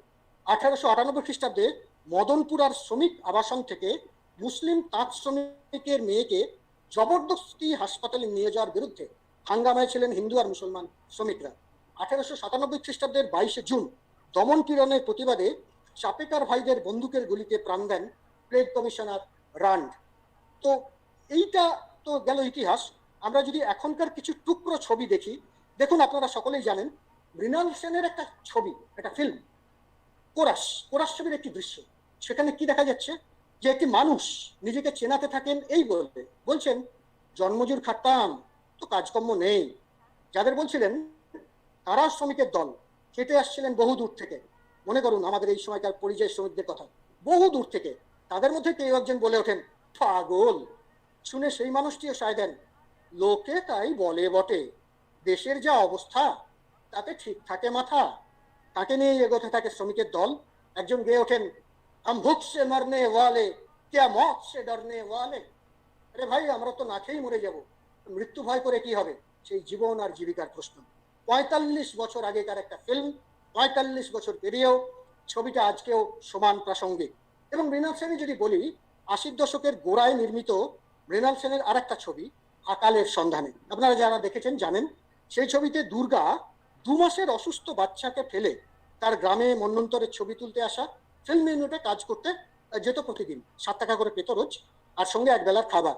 প্রশ্নটা এই, দেশে খাদ্যের প্রাচুর্য থাকা সত্ত্বেও বহু মানুষ ক্ষুধার্ত থাকতে বাধ্য হয় কেন? আবার একটা টুকরো ছবি দেখুন, মহাভারতের নৃশংসতার কথা কিভাবে বলা হচ্ছে। মহাভারতের শান্তি পর্বের অন্তর্গত যে আপদ্ধর্ম পর্ব, সেখানে যুধিষ্ঠির যখন বিশ্বকে জিজ্ঞেস করছেন যে নৃশংস মানুষের প্রকৃতি কি, নৃশংস মানুষের প্রকৃতি সম্পর্কে জিজ্ঞাসা করলে ভীষ্ম বলছেন যে উত্তম ভোজ্য, পেয়, লেহ্য আরো দামি দামি ভোগ্যদ্রব্য না খেয়ে চেয়ে থাকা মানুষদের মধ্যে বসে উপভোগ করে খায়, তাকেই নৃশংস বলা উচিত। ভীষ্ম কিন্তু নরহত্যা, গলা কাটা, তীর বা চাবুক মারার মতো কোনো কিছুরই উল্লেখ করেননি।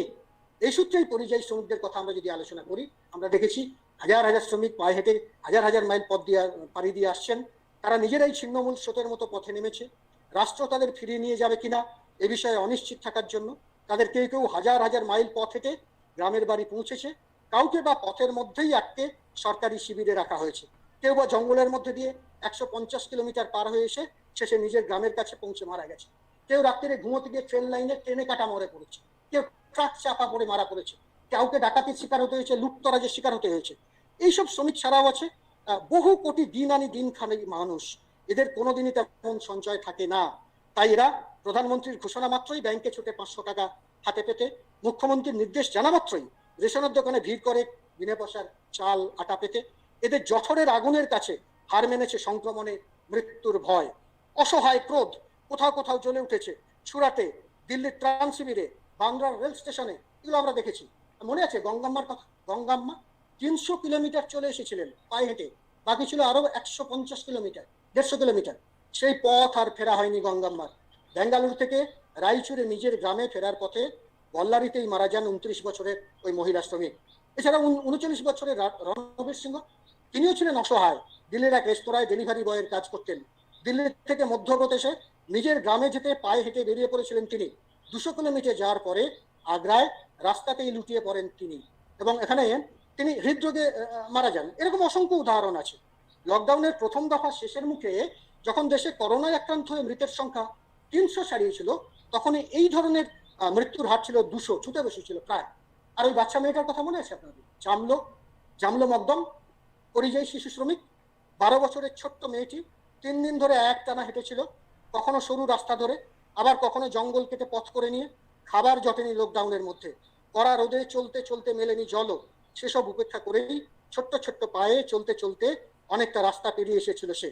যদিও শেষ রক্ষা হয়নি, তেলেঙ্গানা থেকে ছত্তিশগড়ের বিজাপুরে নিজের গ্রামে ফিরতে গিয়ে পথেই প্রাণ হারায় সেই বালিকা। বাড়ির কাছাকাছি এসেও তার পথ শেষ হয় মৃত্যুতেই।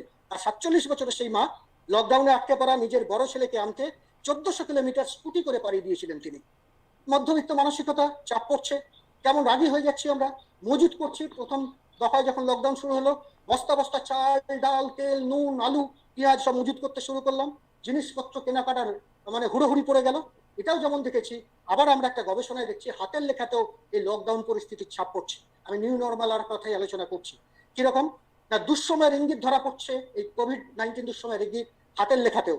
পাল্টে গিয়েছে হাতের লেখার অভিমুখ। কারো লেখায় ফুটে উঠেছে উৎকণ্ঠা, কারো লেখা দিগ্ভ্রান্ত অর্থাৎ ডাইরেকশনলেস, কারো লেখায় আবার ধরা পড়েছে অত্যধিক সংবেদনশীলতা। করোনা আবহে হাতের লেখা নিয়ে করা এক সমীক্ষায় এমনই তথ্য পেয়েছেন হস্তলেখাবিদ যারা বিশেষজ্ঞ, তারা অর্থাৎ গ্রাফোলজিস্টরা। 22 থেকে 62 বছর বয়সী প্রায় 200 জনের এই করোনা আগের হাতের লেখা আর বর্তমান লেখার তুল্য মূল্য বিচার করে তারা জানিয়েছেন যে বর্তমান সময় সামগ্রিকভাবে হাতের লেখা পাল্টে গেছে। বেশিরভাগ মানুষের লেখায় মুখ্য হয়ে উঠেছে কোন দিকে যাব, কি করব, এইসব চিন্তা। যার নেতৃত্বে সমীক্ষা করা হয়েছিল তিনি হলেন গ্রাফোলজিস্ট মোহন বসু। কিন্তু সবটাই কি হতাশা ব্যঞ্জক, কোনো মানে নিরাশা ব্যঞ্জক, কোনো রূপলি রেখা কি নেই? এইখানেই আমরা একদম শেষ দিকটায় গুটিয়ে আনতে চেষ্টা করছি। নিশ্চয়ই আছে। আমাদের অন্তত বাঙালিদের ইতিহাসে, পশ্চিমবঙ্গের ইতিহাসে এই এই এই ঐতিহ্য তো আছে আমাদের। যেমন আমরা একজনের নাম বলতে পারি, যে স্বামী অখণ্ডানন্দ। তিনি জীবন তুচ্ছ করে প্লেগে, বন্যায়, দুর্ভিক্ষে মৃত্যুর সঙ্গে পাঞ্জা লড়েন। তিনি বিবেকানন্দের প্রিয় গুরু ভাই। গ্যাঞ্জেস ছিল তার নাম, পিতৃদত্ত নাম গঙ্গাধর, সন্ন্যাস নাম স্বামী অখণ্ডানন্দ।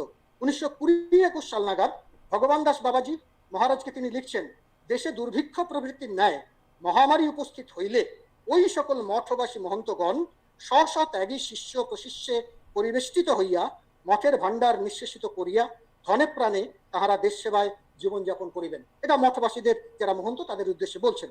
তো আজকের এই সংকটের সমাধান খুঁজতে গেলে মনে রাখা দরকার, জনস্বাস্থ্য ও অর্থনীতির মধ্যে আসলে সংযোগটা গভীর। সমাধানের ক্ষেত্রে দরকার মাঝারি মেয়াদে অর্থনীতিকে চাঙ্গা করা এবং একই সঙ্গে জনস্বাস্থ্য ব্যবস্থার ক্ষমতাকে আরো বাড়ানো। তার জন্য বাড়তি লোকবল, সরঞ্জাম, চিকিৎসা ব্যবস্থার প্রয়োজন।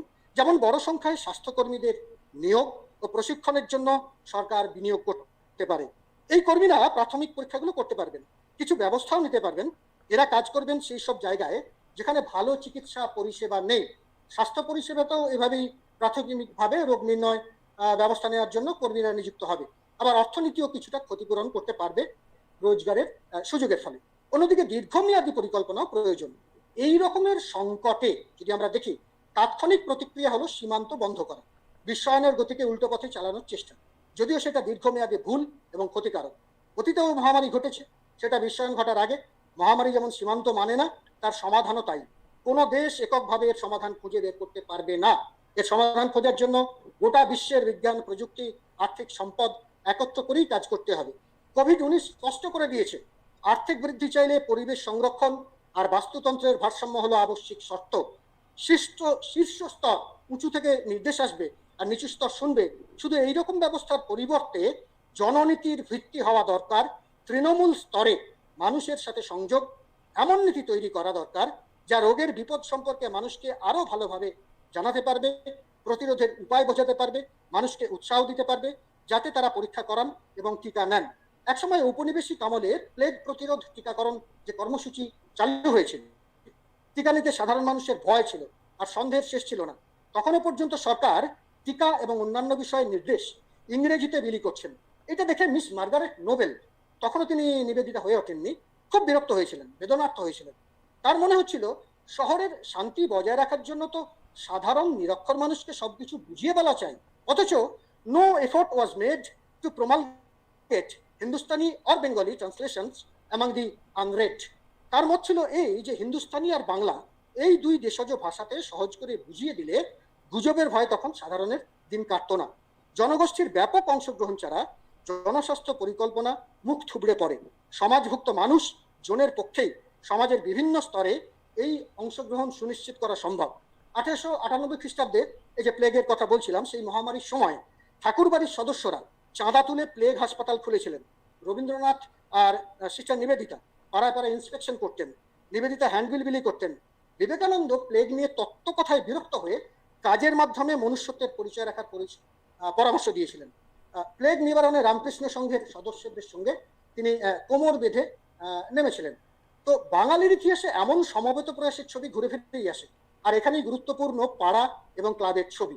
পাড়ার সামাজিক কাঠামো এবং গঠন বিন্যাস নিয়ে সমাজতাত্ত্বিক এবং ইতিহাসবিদ এরা বহু আলোচনা করেছেন। বাঙালির জীবনযাপনে পাড়া শুধুমাত্র ভৌগোলিক অঞ্চল নয়, পাশাপাশি কয়েকটা বাড়ি নিয়েই পারা হয় না। একে অন্যের সুখ দুঃখে ছুটে যাওয়া, এই বাড়ি ওই বাড়ির রটনা ঘটনা গল্প ঝগড়া, এই নিয়েই তৈরি হয় পাড়া, যেখানে ছেলেমেয়েরা বৃহত্তর পরিবারের সন্তান সন্ততি। তাদের উপর প্রতিবেশী কাকু জেঠু মাসিমা পিসিমাদের কড়া শাসন আর প্রশ্রয়ের পরশ। পাড়া যেন নিশ্চিত আশ্রয়। আর আজকে দেখি এসব নেই। পাশাপাশি 10 জন বসে আছি, কেউ কারোর মুখ দেখছি না, বিচ্ছিন্ন। কোথায় কোথায় যুক্ত আছি না, ভার্চুয়ালি আমরা ফ্রেন্ড সার্কেলে হোয়াটসঅ্যাপ ফেসবুক করছি, কিন্তু পাশে বসা মানুষটার সঙ্গে কথা বলছি না। আর কলকাতার ক্লাব কালচার, এর আবির্ভাব তো 20 শতকের গোড়ার দিকে। উদ্দেশ্য ছিল শরীরচর্চা, যাত্রা থিয়েটার, গান বাজনা, এইসবের মধ্যে দিয়ে বাসিন্দাদের এক সুতোয় বেঁধে রাখা। শরীরচর্চার সঙ্গেই চলতো চরিত্র গঠন, পাড়ার মাঠ পরিষ্কার করা হতো, লাইব্রেরিও বানানো হতো। স্বদেশী আন্দোলনের সময় উত্তর কলকাতার আহিরিটোলা, হেদুয়া, কর্নওয়াল স্ট্রিট, বাগবাজার এই সমস্ত এলাকার অনেক ক্লাব সশস্ত্র বিপ্লবীদের হয়ে গোপনে কাজ করত। আবার শিশু আর মহিলাদের জন্য পাড়ার দুয়ারে দুয়ারে ঘুরে চাল ডাল সংগ্রহ করত। এভাবেই চলতো পাড়ার মধ্যে বৃহত্তর সমাজের গঠনমূলক কর্মযজ্ঞ। সিমলা ব্যায়াম সমিতির প্রতিষ্ঠাতা অতীন বসু, অমর বসুর তত্ত্বাবধানে সদস্যরা এলাকায় বন্যাত্রাণ সংগ্রহে নামতেন। 1943 খ্রিস্টাব্দে যদি দুর্ভিক্ষ আমরা দেখি, সেই সময় শয়ে শয়ে মানুষ গ্রামগঞ্জের ভিটেমাটি ছেড়ে কলকাতার পথে ভিড় করেছিলেন। ওই বুভুক্ষু নিরন্নদের মুখে অন্ন যোগানের জন্য এলগিন রোড, বালিগঞ্জ, ভবানীপুর সহ দক্ষিণ কলকাতার অনেক পাড়াতেই বেসরকারি উদ্যোগে লঙ্গরখানা খোলা হয়েছিল। নানাবতী কমিশনের রিপোর্ট, সেখান থেকে আমরা জানতে পারছি 1943 খ্রিস্টাব্দে কসবায় রাতারাতি তৈরি হয় বোসপুর রিলিফ কমিটি। এইভাবে দেখলে বোঝা যায় যে আমাদের ইতিহাস, আমাদের পারিপার্শ্বিকতাতেই সমবেত বাঁচার রসদ লুকিয়ে আছে। পুজো, ঈদ, বড়দিন, রবীন্দ্র নজরুল সুকান্ত সন্ধ্যা, বসে আঁকো প্রতিযোগিতা, রক্তদান, 12 মাসে 13 পার্বণে অঙ্গাঙ্গিভাবে জড়িয়ে থাকে পাড়া এবং ক্লাব। তো আমরা এইখানে যদি একটা আলোচনা করি যে বেশ কিছু মানুষ দুটো অন্যের জন্য সার দিয়ে প্রতীক্ষা করছে। আমরা এই সময় যদি দেখছি, সামান্য অর্থের আশায় হাত পাচ্ছে বিদেশে বিভুয়ে অচেনা লোকের কাছে, নিজ গৃহের সন্ধানে বেরিয়ে বিতাড়িত হচ্ছে পদে পদে। তাদের সব ব্যথা, সব অপমান আমাদের নিজেদের ব্যথা বলে মনে করতে হবে। ভাগ করে নেওয়া অপমানেই আমরা হয়ে উঠব তাহাদের সবার সমান। সম্ভব হবে নিচে নেমে এসে আর্ত দুঃখীর হাত ধরা, সোশ্যাল ডিস্টেন্স মেনেই। এমন নয় যে সোশ্যাল মানে সামাজিক। শুভেন্দু শুরুর সময় বলছিল আমরা সামাজিকভাবে বিচ্ছিন্ন হতে চাই না, পারস্পরিক হতে চাই। সমাজ যেন আমাদের বিচ্ছিন্ন না করে দেয়। এমন নয় যে আমাদের মধ্যে কেউ সেসব করছে না, করছে তো, করছে প্রাণ বন্টন। আমাদের মধ্যে যারা এখানে আছেন অনেকেই প্রাণ বন্টন করেছেন। রাজ্য সরকার রিলিফ ফান্ডে টাকা দিয়েছেন, একজনের বেতন দিয়েছেন। কেন্দ্রীয় সরকার রিলিফ ফান্ডে একদিনের বেতন দিয়েছেন। আবার এখন অনেকেই বলছে আমরা ঘরে বসে বসে শুধু বেতন নিচ্ছি, কোনো কাজকর্ম করছি না, গণশত্রুতে পরিণত হয়েছি আমরা। শুনতে খারাপ লাগলেও আমরা তো ক্যামেরা নিয়ে গিয়ে প্রচারের আলোয় থেকে ত্রাণ বন্টন করি না। আপনাদের মধ্যে যারা এই প্ল্যাটফর্মে আজ আছেন, আমার স্থির বিশ্বাস অনেকেই 90%-এর বেশি আপনারা এই ত্রাণ বন্টনের সাথে যুক্ত। কেউ কোনো ক্লাবের সাথে, কেউ কোনো প্রতিষ্ঠানের সাথে, কেউ কোনো পূজা কমিটির সাথে, কেউ টাকা দিয়েছেন, কেউ কাইন্ডস দিয়েছেন, চাল ডাল তেল দিয়েছেন, আমি জানি, এরকম অনেককেই জানি। কিন্তু তাদেরকে শুনতে হয় এরা কিছু করে না, ঘরে বসে বসে মাইনে পায়, কলেজ নেই, কিছু নেই, কিছুই করে না, এতগুলো টাকা মাইনে নিয়ে যায়। গণশত্রুতে পরিণত হয়ে যাচ্ছি আমরা। কিন্তু আমরা তো বললাম ক্যামেরা নিয়ে প্রচারের জায়গায় যাই না। এই দেখো আমি 4 জনকে মাস্ক দিলাম, ক্যামেরা তুলে প্রচার করো, এটা আমরা করি না। এবং করার, এবং আমি জানি এবং আপনারাও জানেন অনেকেই এই ত্রাণ বন্টনে আমরা অংশগ্রহণ করি, গিয়ে চলেছেন দেশের নানা প্রান্তে নানাভাবে। আজ যখন মৃত্যুদূত দাঁড়ায় দাঁড়ে, অভিশাপ আঁকি দিয়েছে জাতির অহংকারে, তখন এই সংকটে আমাদের সামনে একটা সুযোগ ছিল নৃশংসতার সংস্কৃতি ছুঁড়ে ফেলে মানব ধর্মকে আপন করে নেওয়া। আচ্ছা, তো খবর পাচ্ছি আপনারা দেখবেন নদিয়ার শক্তিনগর জেলা হাসপাতাল, এখানে অ্যাম্বুলেন্স চালকরা রোগীদের আত্মীয় স্বজনদের জন্য খাবারের ব্যবস্থা করছে, রান্না করা খাবার, শুকনো খাবার। যে রোগীরা ভর্তি হয়ে আছেন সেখানে প্রথম লকডাউনের প্রথম পর্বে কোনো হোটেল খোলা নেই, খেতে পাচ্ছিলেন না, অ্যাম্বুলেন্স চালকরা, ডাক্তারবাবুরা, নার্সরা টাকা দিয়ে তাদের খাওয়ার ব্যবস্থা করেছে, রান্না করা খাবার। এরকমই বাঁকুড়া জেলার বিষ্ণুপুরের যদি খবর আপনারা দেখে থাকেন, এক হাঁড়িতে রান্না হচ্ছে 150 জন পরিবারের, 150টা পরিবারের। বিষ্ণুপুর পুরসভার 15 নম্বর ওয়ার্ডের দক্ষিণ গৈলাপাড়ার হাড়িপাড়া এলাকা, গরিব পরিবার, এরা রেশনটা পাচ্ছে, কিন্তু সবাই আলাদা আলাদা ভাবে বাড়িতে রান্না করতে গেলে প্রচুর জ্বালানি খরচ লাগে, তাই একটা কমন কিচেন, কমিউনিটি কিচেন তৈরি করেছে। মূলত নিম্নবিত্তদের বাস এখানে, কেউ রিক্সা চালান, কেউ দোকানে কাজ করেন, কেউ নির্মাণ শ্রমিক, কেউ আবার পরিচারিকা, সবার কাজ বন্ধ। পাশে আছেন স্থানীয় কাউন্সিলর, স্বেচ্ছাসেবী সংস্থা, কয়েকজন ব্যবসায়ী, অন্যান্যরা, তারা এই কমন কিচেন করে তারা খাচ্ছেন। এতদিনে তো স্পষ্ট হয়ে গেছে যে লকডাউন জরুরি হলেও তার পরিকল্পনা দুর্বলতাগুলো কত ভয়ানক। বিশ্বের বহু দেশ এখন কম বেশি লকডাউনের শিকার। আমাদের 138 কোটি দেশ যদি আমরা ধরি, তার মধ্যে 50% ক্ষুদ্র প্রান্তিক কৃষক, 93% শিল্প অসংগঠিত এবং তার 85% ঠিকা শ্রমিক। সেখানে সংকটের ব্যাপ্তি আর তার থেকে বের হবার পথ দুটোই আলাদা। আপাতত সরকারের ভাবনা স্বল্প মেয়াদী, রেশন বা ত্রাণ শিবির, 3 মাসের জন্য প্রভিডেন্ট ফান্ড দেওয়া বা ইএমআই মুলতুবি রাখা, উজালা পরিবারে বিনামূল্যে কয়েক মাস গ্যাস, জনধন প্রকল্পে 500 টাকা কিস্তি। এই টুকরো টুকরো ছবি থেকে ভাবা যেতে পারে যে কয়েক মাস পরে সবকিছু স্বাভাবিক হতে পারে, কিন্তু বাস্তবটা হলো এই যে এই স্বাভাবিক, একটা আপাত স্বাভাবিক অবস্থায় ফিরতে পারা অন্তত 18 থেকে 24 মাসের এক এক এক যন্ত্রণা দীর্ঘ পথ।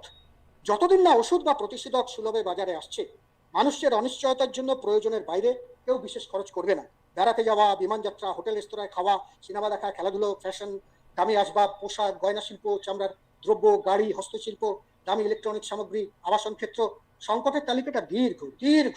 এগুলোর মধ্যে কিছু শিল্প রপ্তানি নির্ভর, সেখানেও চাহিদা কমবেই মহামন্দার ফলে। আর আছে তার সমস্ত অনুসারী শিল্প এবং অসংখ্য শ্রমিক। সিএমআইআর এর হিসেব অনুযায়ী লকডাউনের প্রথম মাসে প্রায় 14 কোটি মানুষ কাজ হারিয়েছেন। পরিবার মিলিয়ে প্রায় 50 কোটি মানুষ সংকটে। এছাড়া কৃষিজীবী মানুষ, পরিবার সহ আরো 50 কোটি। আর যারা কাজ হারালো তাদের বেশিরভাগেরই কাজ ফিরে পাওয়া লকডাউন ওঠার উপরে নির্ভর করে না, নির্ভর করছে বাজারের চাহিদার উপরে, যেখানে মন্দার কালো ছায়া। অনেক অর্থনীতিবিদ বলছেন যেভাবে হোক গরিব মানুষের হাতে কিছু নগদ টাকার যোগান দিতে হবে, কিন্তু এর পক্ষে বিপক্ষে অনেক তর্ক বিতর্ক আছে। জনস্বাস্থ্য নিয়ে ধারণার ইতিহাস দীর্ঘ। হরপ্পার উন্নত যে ড্রেনেজ সিস্টেম, গ্রীসে হিপোক্রেটিসের পরিবেশ ভাবনায় তার স্পষ্ট ছাপ আছে।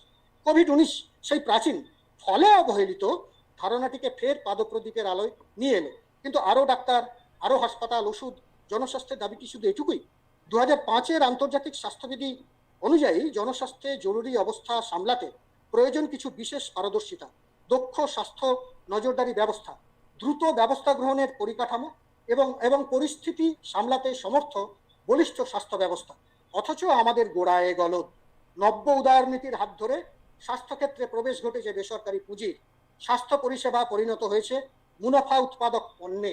স্বাভাবিকভাবেই বাড়তে থাকছে স্বাস্থ্যক্ষেত্রে অসাম্য। এখন দেশের 2/3 হাসপাতালে বেড আর 80% ভেন্টিলেটর বেসরকারি ক্ষেত্রে। অথচ অতিমারির শুরুতে মানুষ দেখলেন বেসরকারি ক্ষেত্রের পিটটান। যদিও পরে তাদের করোনা পরিষেবা দিতে বাধ্য করা হয়েছিল, কিন্তু চিকিৎসার খরচ বেড়ে হয়েছিল আগুন। আর রোগী প্রত্যাখ্যানের অভিযোগ প্রচুর, আজও শুনছি, কালও শুনেছি, আপনারা শুনছেন। রোগাক্রান্ত হলে উপযুক্ত স্বাস্থ্য পরিষেবা দেওয়া তো বটেই, কিন্তু তারও আগে দেখা দরকার শারীরিক, মানসিক, সামাজিকভাবে অর্থাৎ সর্বাঙ্গীনভাবে সুস্থ থাকার জন্য যা যা প্রয়োজন সেগুলি যথাযথভাবে উপস্থিত কিনা। চিকিৎসকরা কোভিড রোগীর প্রয়োজনীয় চিকিৎসা এইটুকুই করতে পারেন, কিন্তু যে সামাজিক পরিবেশগত অবস্থায় রোগের জন্ম আর বিস্তার, সেই ব্যাপারে খুব একটা কিছু করা তার সাধ্যের বাইরে। দায় শুধু স্বাস্থ্য দপ্তরের নয়, শিক্ষা, অর্থনীতি, সমাজ কল্যাণ, পরিবেশ, শ্রম, কৃষি, নগর পরিকল্পনা দপ্তর সকলেরই। অবশ্য জনস্বাস্থ্যের সঙ্গে যুক্ত যারা, তারা সবাই একরকম ভাবে ভাবেন না। একদিকে আছে ফিলান্থ্রো ক্যাপিটালিজম বা মুনাফা কেন্দ্রিক দাক্ষিণ্য ভিত্তিক গ্লোবাল হেলথ, অন্যদিকে কমিউনিটি মেডিসিন। এই গ্লোবালাইজেশনও কিন্তু ধাক্কা খেলো কোভিড-19 ফলে। রাজনীতির ক্ষেত্রে এখন লোকালাইজেশন, রিজিওনালিজম চলে আসছে, গ্লোবাল ওয়ার্ল্ড বোধহয় আর থাকবে না। অন্য আরেকটি ধারা সোশ্যাল মেডিসিন বা সামাজিক জনস্বাস্থ্যের ধারণা। আমরা কিন্তু ভুলতে বসেছি, নগর উন্নয়ন, উপার্জন ও বিশ্বায়নের মূল শর্তই হলো সজীব গতিশীলতা, স্তব্ধতা নয়, থেমে থাকা নয়। যেখানে আঘাত এনেছে করোনা, বড় আঘাত এনেছে মানুষের স্বাভাবিক চলাফেরায়। রাজ্য, জেলা, মহল্লা, অঞ্চল, পাড়া, হাউজিং সোসাইটি একদা ছিল সহজ পারাপার সাধ্য। কোভিড-19 তাকে অতি কঠোর করে তুলেছে, সর্বত্র ঘেরাটোপ। মানে দেখা হলে বিশ্বব্যাপী অতিমারির যে ভয়ঙ্কর এক মানসিকতা দেখা যাচ্ছে, যে কোনো বহিরাগতকেই দেখা হচ্ছে প্রবল সন্দেহের চোখে, তাকে ঢুকতে দেওয়া হচ্ছে না। কোভিড যোদ্ধাদের সাথে ডাক্তার, নার্স, পুলিশ এদের সাথে অমানবিক আচরণ করা হচ্ছে। তো এইরকম ভাবে আমরা দেখবো কি, আমরা যেন আগামী দিনে দেখা হলে পরস্পরকে চিনতে পারি।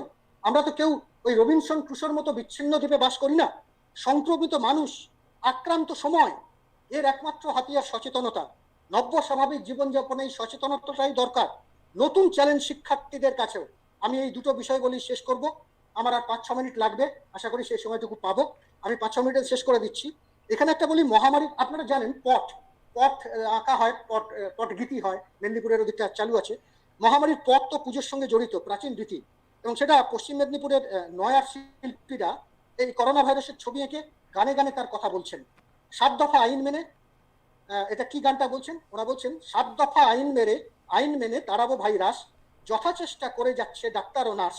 এ কেমন মারণ ভাইরাস কেড়ে নিচ্ছে প্রাণ, পুলিশ শিল্পী একসঙ্গেতে গাইছি মধুর গান।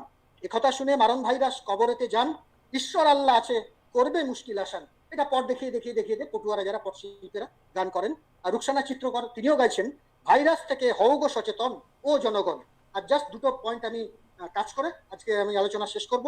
একটা হচ্ছে এই যে নব্য স্বাভাবিক জীবনযাত্রায় শিক্ষার্থীদের কাছে কি চ্যালেঞ্জটা, শিক্ষার্থীদের কাছে কি বিষয়টা কেমন ভাবে উঠে আসছে। এখানে আমরা কি দেখব, সংক্রমণ, মৃত্যুর পরিসংখ্যান প্রতিদিন, অর্থনীতির সংকট, জীবিকার অনিশ্চয়তা, পড়াশোনার বাধা, পরীক্ষা হবে কি হবে না সেই নিয়ে একটা দোলাচল, তর্ক বিতর্ক। এই সবের মধ্যে যাদের আলোচনাটা সবচেয়ে কম হচ্ছে তা হলো বিশ্বব্যাপী তরুণ প্রজন্ম, যারা বুঝতে পারছে না, যারা কলেজে শেষ প্রান্তে, পরীক্ষা হবে কি হবে না, যারা ফাইনাল সেমিস্টার দেবে, ওদিকে যারা স্কুলের শেষ প্রান্তে উঠে আসছে, বা যারা চাকরি জীবনে প্রবেশ করবে। নতুন একটা স্বাভাবিক পদ্ধতিতে আমাদের চলছে কি ক্লাস, কি না অনলাইনে।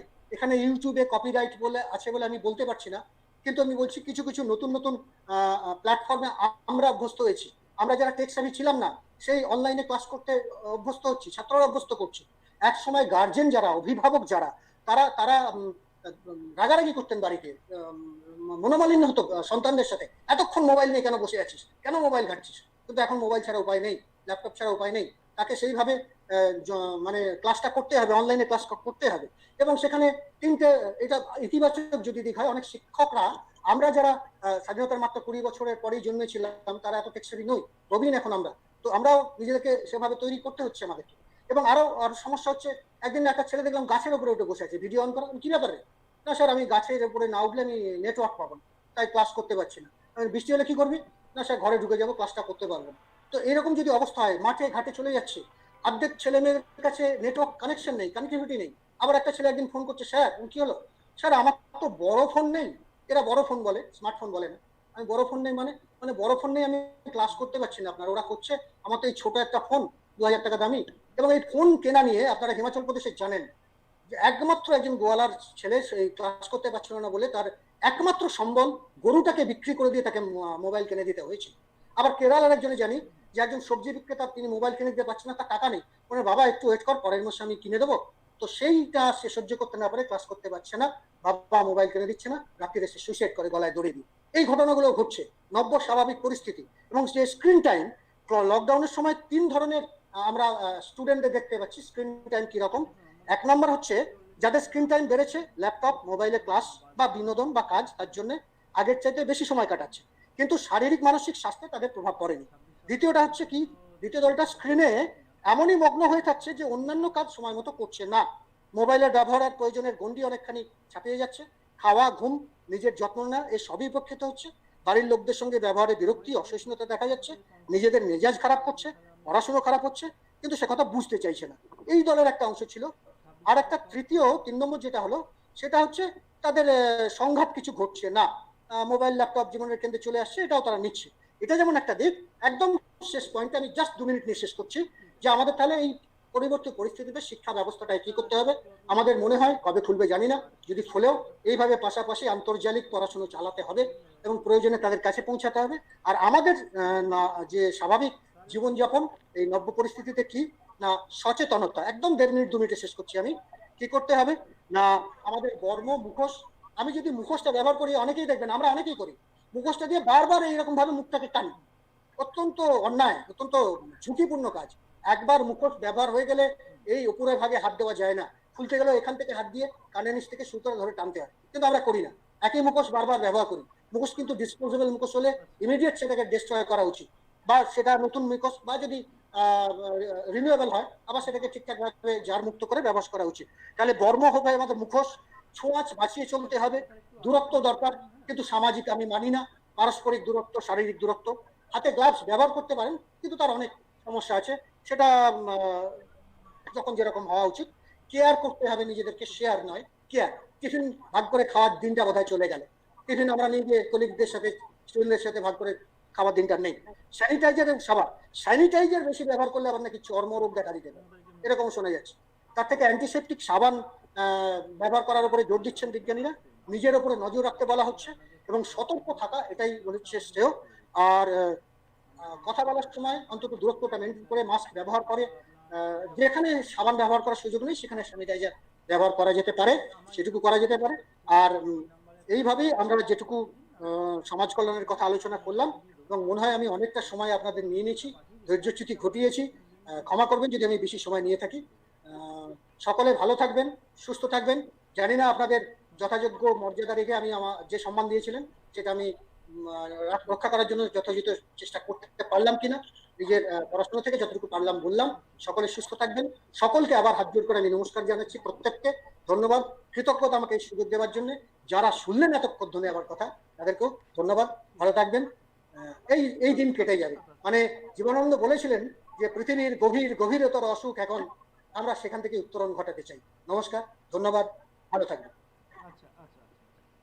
স্যার আপনাকে অসংখ্য ধন্যবাদ। স্যার আমরা প্রত্যেকেই আপনার অনবদ্য আলোচনায় অভিভূত। এরকম একটা ইনফরমেটিভ এবং ইন্টারেস্টিং আলোচনা যে কোনো সেমিনারের গুণগত মানকে অনেক বেশি উচ্চতায় পৌঁছে দেয়। সেজন্য স্যার আপনাকে আবারও অসংখ্য ধন্যবাদ। স্যার দুটো প্রশ্ন আছে, আমি জিজ্ঞেস করছি আপনাকে। হ্যালো স্যার, আমাদের পার্টিসিপেন্টদের মধ্যে থেকে দুটো প্রশ্ন আছে।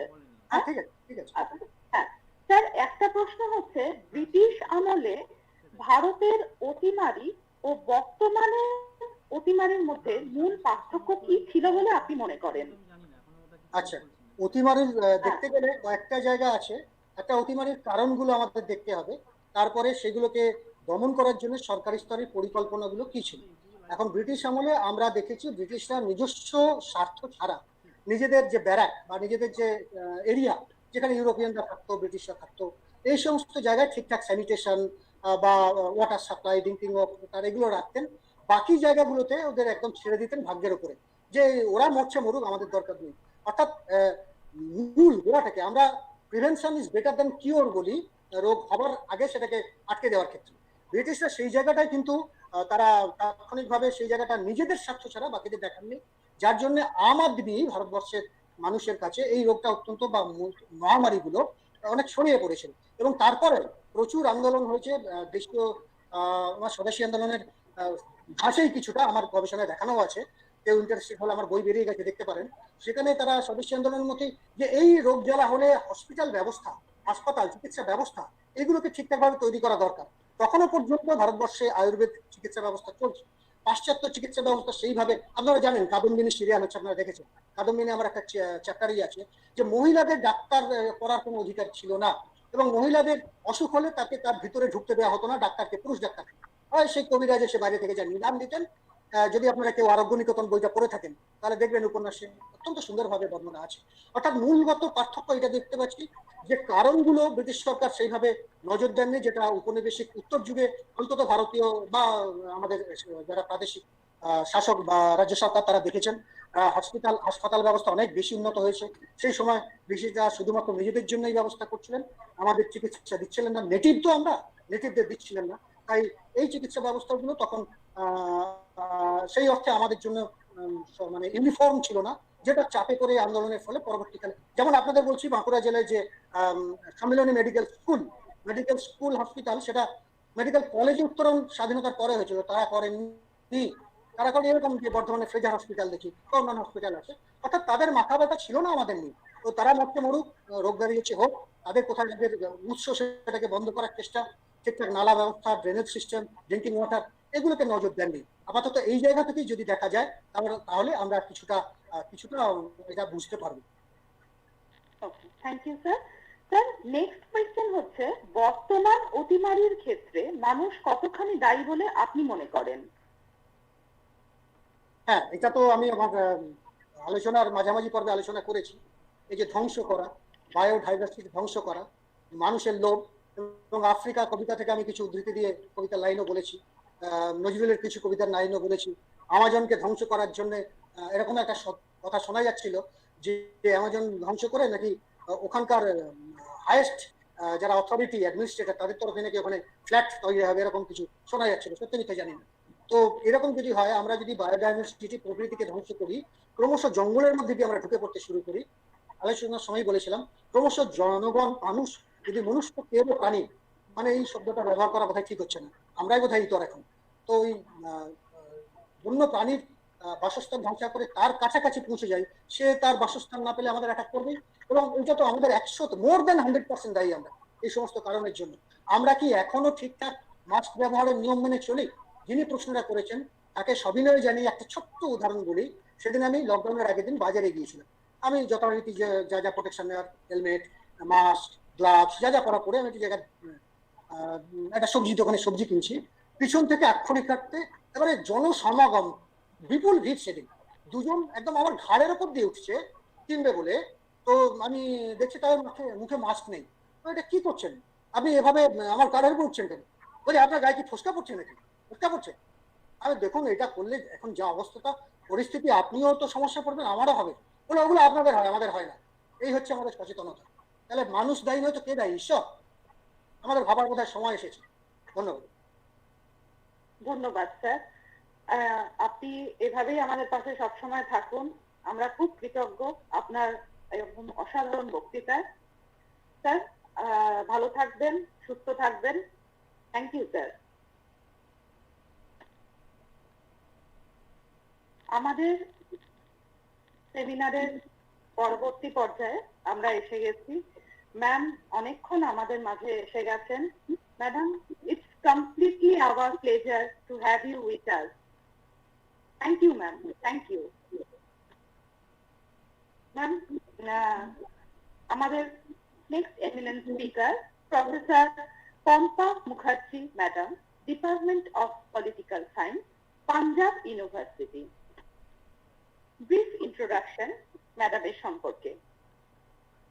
পম্পা ম্যাডামের গবেষণা ও পেশাগত পরিচিতি সম্পর্কে আমরা সকলে অল্প বিস্তর জেনে নেব।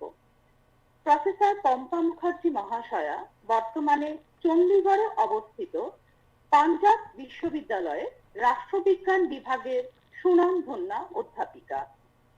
তিনি নতুন দিল্লিতে অবস্থিত জওহরলাল নেহেরু ইউনিভার্সিটি থেকে রাষ্ট্রবিজ্ঞান বিষয়ে যথাক্রমে এমফিল ও পিএইচডি ডিগ্রি অর্জন করেন। তার বিশেষ আগ্রহের জায়গাগুলি হলো উন্নয়ন এবং রাজনীতি, জননীতি সমূহ, পরিবেশ ও রাজনীতি, বিকেন্দ্রীভূত সরকার, স্থিতিশীল উন্নয়ন প্রভৃতি ক্ষেত্রসমূহ। এছাড়া তিনি সম্প্রতি হিমাচল প্রদেশ ও উত্তরাখণ্ডের পার্বত্য অঞ্চলের রাজনীতির গুণগত গবেষণা প্রণালী বিষয়ে যুক্ত রয়েছেন। ওনার বেশ কিছু গবেষণাপত্র জাতীয় এবং আন্তর্জাতিক স্তরের জার্নালে প্রকাশিত হয়েছে। এমনকি 2018 সাল থেকে তিনি Punjab journal of social science রিসার্চে মুখ্য সম্পাদকের পদে আসীন আছেন। ওনার সুযোগ্য তত্ত্বাবধানে বেশ কিছু গবেষক তাদের গবেষণা কার্য সম্পন্ন করেছেন। এছাড়া তিনি অনেক আন্তর্জাতিক ও জাতীয় সেমিনার ও রাষ্ট্রবিজ্ঞান বিষয়ক আলোচনা সভায় উপস্থিত থাকেন এবং নিজস্ব গবেষণাপত্র উপস্থাপন করেন ও সেই বিষয়ে নিজস্ব দৃষ্টিভঙ্গির মাধ্যমে গবেষণা প্রণালী সম্বন্ধে নতুন দিক নির্দেশ করেন। সুদীর্ঘ 2 দশকের অধিক তিনি যেমন একদিকে অধ্যাপনার সাথে যুক্ত রয়েছেন, ঠিক তেমনি গবেষণার দিকেও ওনার নাম একইভাবে সমুজ্জ্বল। তার প্রকাশিত গ্রন্থগুলি হলো নতুন দিল্লির অক্সফোর্ড ইউনিভার্সিটি প্রেস থেকে প্রকাশিত facing globality, politics of resistance, relocation and reinvention in India, যে গ্রন্থের সম্পাদনার সাথে তিনি যুক্ত ছিলেন। এছাড়া Uttarakhand politics of identity and development Routledge বইটিও দিল্লি থেকে প্রকাশনার পথে রয়েছে। এছাড়াও তিনি এশিয়ান এথনিসিটি নামক ইংল্যান্ডের আন্তর্জাতিক জার্নালের পর্যালোচকের ভূমিকা পালন করেন। ম্যামের পরিচিতি এত অল্প সময়ে যাই বলা হোক না কেন মনে হয় কিছু বাকি থেকে গেল। আজকের আলোচনা সভায় ম্যামের যে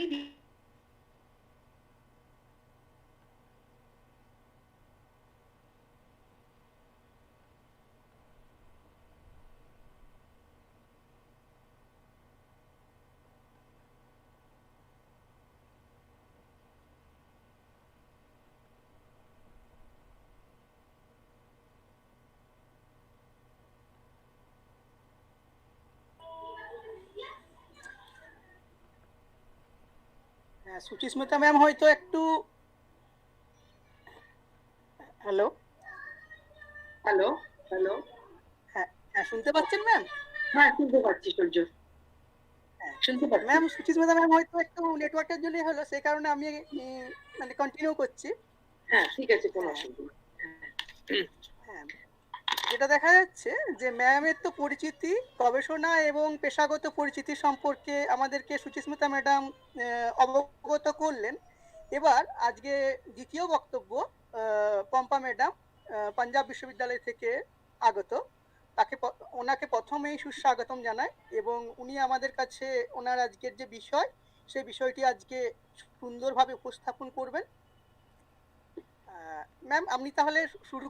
হ্যাঁ ঠিক আছে ঠিক আছে, থ্যাংক ইউ সূর্য। অ্যান্ড আমার একটা অসুবিধে আছে, আমি প্রবাসী বাঙালি, হ্যাঁ, আর খুব ফর্মালি আর কি ওই বাংলায় পড়াই না তো প্রত্যেকদিন, যার জন্য আমার মানে বাংলায় বলাতে একটু অসুবিধা আছে। আমি সেটা সুচিস্মিতাকে আগেই বলে দিয়েছিলাম, আমি তার জন্য খুবই লজ্জিত। আমি বলতে পারি বলতে পারি, মানে ফর্মালি বলতে গিয়ে আটকায় আর কি, মানে কখনো ফর্মালি পড়িনি। হ্যাঁ, তো কোনো অসুবিধা নেই ম্যাম, অসুবিধা আমি ইংরেজিতে বলবো, যেখানে না হলে পরে কোশ্চেন আনসার আমি বাংলায় করতে পারি, চেষ্টা করব। আমি ঘরোয়া ভাষা বলতে পারি, কিন্তু ফর্মাল একটা ল্যাঙ্গুয়েজ যে আর কি লেকচার দিতে গিয়ে আমার আটকায়, কেননা ওয়ার্ডস গুলো কখনো আসে না আর কি। তো মানে thank you so very much, মানে আপনাদের আমার অনেক অনেক ধন্যবাদ রায়পুর ব্লক মহাবিদ্যালয়ের কে, মানে কলেজকে, এন্ড পার্টিকুলারলি সুচিস্মিতা, মানে সত্যি মানে ইটস রিয়েলি নাইস। আমি জেনারেলি কখনো মানে আমি যেখানে যেখানে বড় হয়েছি বা যেখানে যেখানে আমি আই বিলং, আর আমি কখনো জানি না বলি না, সেটা আমি মানে বিহার হোক, ঝাড়খণ্ড হোক, হ্যাঁ, পুরো আমার ইস্টার্ন স্টেট, এখানে অনেক দূর তো, so there is a nostalgia. So generally আমি কোনো এই টাইপের ইনভিটেশন জেনারেলি পারলে আর কি কখনো না বলি না, আর যার জন্য একটা কানেক্ট তৈরি হয় আর কি, from north to the east আর কি থাকে, সেটার জন্য। তো আমি ভাবলাম যে আমি আমার আগের বক্তা ডক্টর সঞ্জয় মুখার্জিকে অনেক অনেক অভিনন্দন স্যার, মানে হি হ্যাজ রিয়েলি ট্রাভার্স, আমার জন্য উনি কিছু ছাড়েননি অ্যাকচুয়ালি কিছু বলার জন্য, from the local to the global, মানে উনি ট্রাভার্স করেছেন from historical perspective, from pandemic and crisis like this. তো অনেকখানি রেঞ্জ ছিল স্যারের, এন্ড যেটা আমার ইন্টারেস্ট করলো, এন্ড আমি ভবিষ্যতে আমি মানে ভালো লাগবে যদি আমি এই টাইপের কোনো কাজ করি, যেখানে আমি কোনো ডেভেলপমেন্টের পরে কাজ করি, to work at that how rural Bengal responds to COVID. আর আমার খুব ভালো লাগবে যদি মানে ডক্টর সঞ্জয় মুখার্জির কাছ থেকে আমি ইনপুট পাই এই ব্যাপারে কখনো যদি চান্স হয়, কারণ খুবই খুবই ইন্টারেস্টিং কয়েকটা কথা উনি বলে গেলেন আর কি। উনি বললেন যে যেমন লোকাল কালচারের থ্রু ডিসেমিনেশন অফ ইনফরমেশন, উনি অনেক লোকাল ন্যারেটিভস যেগুলো সেটা তুলে ধরেছেন। এন্ড আমি ভালো হতো যদি স্যার খালি লোকাল ন্যারেটিভস গুলোর উপরে আরো অনেকখানি বিস্তারিত বলতেন। তো thank you so much. And আমার মনে হয় সেই হিসেবে কোনো টাইম ম্যানেজমেন্টের কোনো অসুবিধা হবে না, কেননা doctor Mukherjee has really spoken from local to the global to the again coming back to local.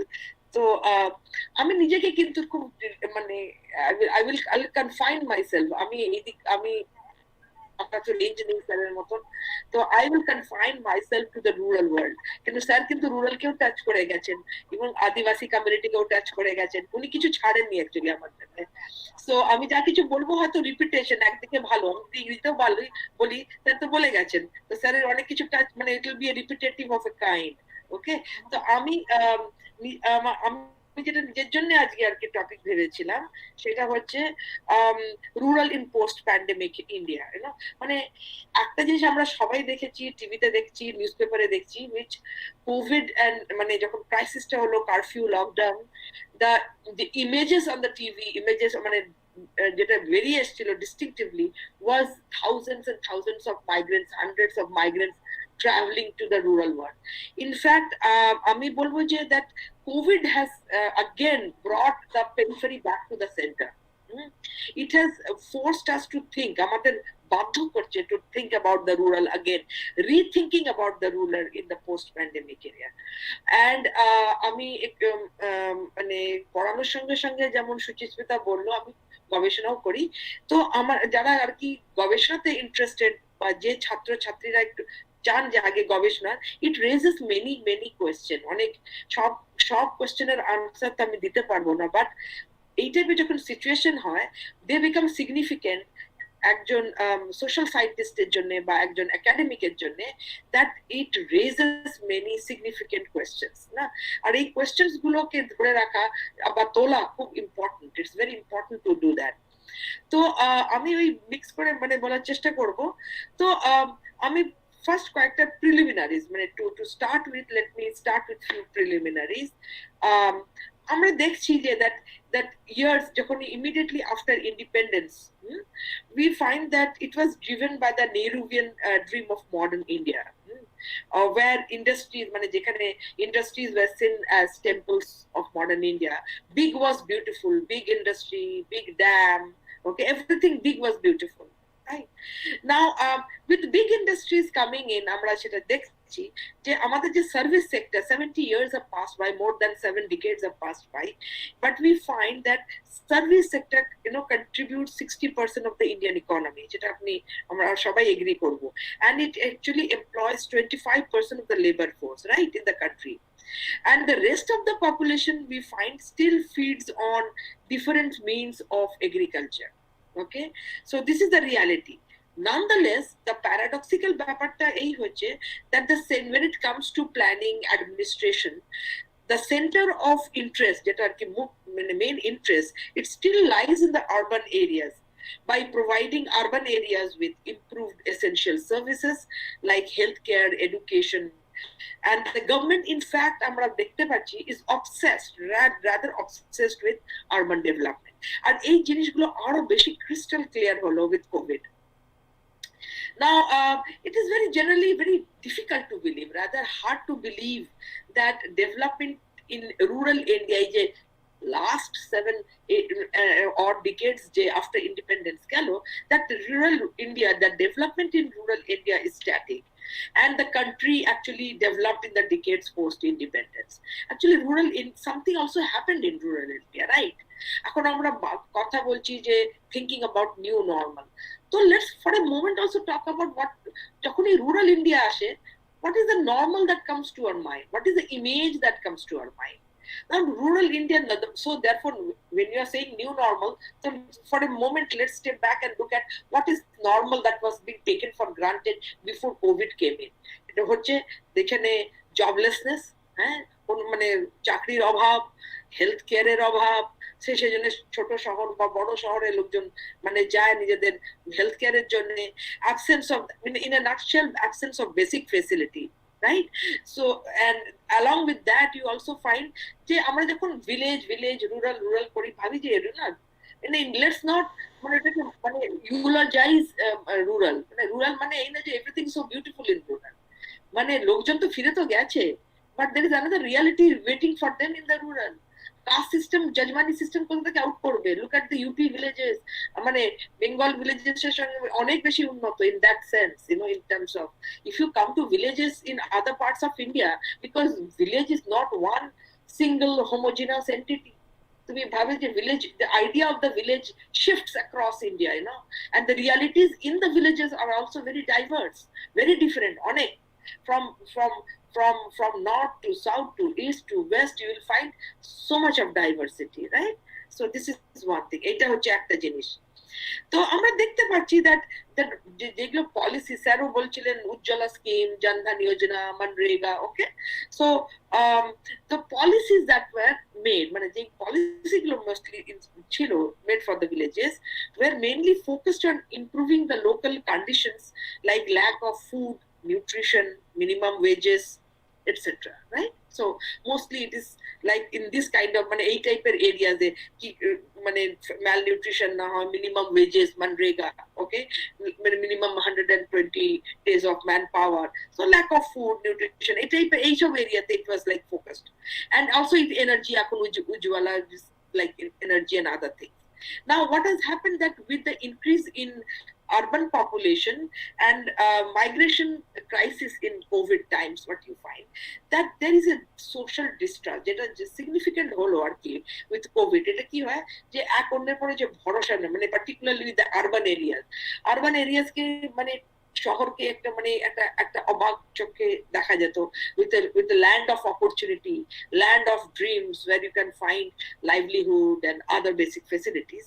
Now there is a social distrust, particularly in the workers, and in some sense you find that the lockdown has damaged this dream of urban opportunity. They ki শহরে গেলে পরে আমার সব সমস্যা আর কি will be taken care of, at least for livelihood and employment, and even in healthcare. So this dream was badly shattered a lockdown, and it came out very, very clearly, which Dr. Sanjay Mukherjee has said and spelled it out so nicely. Now this return of daily wage laborers, in other words, in fact there is another perspective. একটা হচ্ছে that it has damaged their dream of urban opportunity for which the migrants came to the metropolitan cities, এটা হচ্ছে এক। কিন্তু at the same time এর সঙ্গে সঙ্গে আরেকটা জিনিসও হচ্ছে that we can see this because we are rethinking, okay, the rural India, we are thinking of rural India post pandemic, right? So we can also see, আমরা দেখতে পারি এইভাবে that the return of the daily wage laborers can also be an opportunity which can be also advantageous for the rural economy, okay? Many writers have also written on that, অনেকে লিখেছে এর সম্বন্ধে।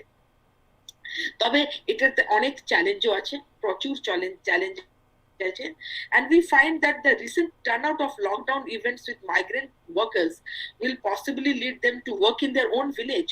Now এটা একটা possibility করবে যে ওরা নিজেরা ফেরত যেতে চাইছে না শহরে, আর নিজের মানে গ্রামে নিজের ওখানে কাজ করতে চাইছে। they do not, for the some time they are so psyched, মানে এত স্ট্রেস গেছে, they do not want to। আমি দেখো পাঞ্জাব থেকে, I belong to মানে চণ্ডীগড়ের কাছেই, Chandigarh is not Punjab but Chandigarh is capital of Punjab, it is an union territory, কিন্তু আমার আশেপাশে তো সব পাঞ্জাবের গ্রাম।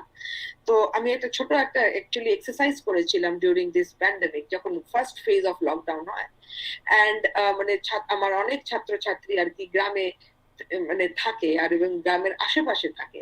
সো উই মানে একটা ছোট্ট একটা এক্সারসাইজ করেছিলাম থ্রু টেলিফোনিক, অ্যান্ড ওরা আর কি মানে ছাত্রছাত্রীরা আর কি রেশন দিতে যেত আর কি গ্রামে, নিজেরা পয়সা মানে কালেক্ট করে। Then in that case I told them কি, আমি বললাম ওদের যে যখন তুমি যাচ্ছ তো then might as well have some interaction with the local villages. তো ওইখানে একটা জিনিস হচ্ছে মানে এই যেটা বললাম না যে প্রত্যেক ভিলেজ, প্রত্যেক জায়গা, প্রত্যেক প্রান্ত, প্রত্যেক রিজনের নিজের রিয়ালিটিস আছে।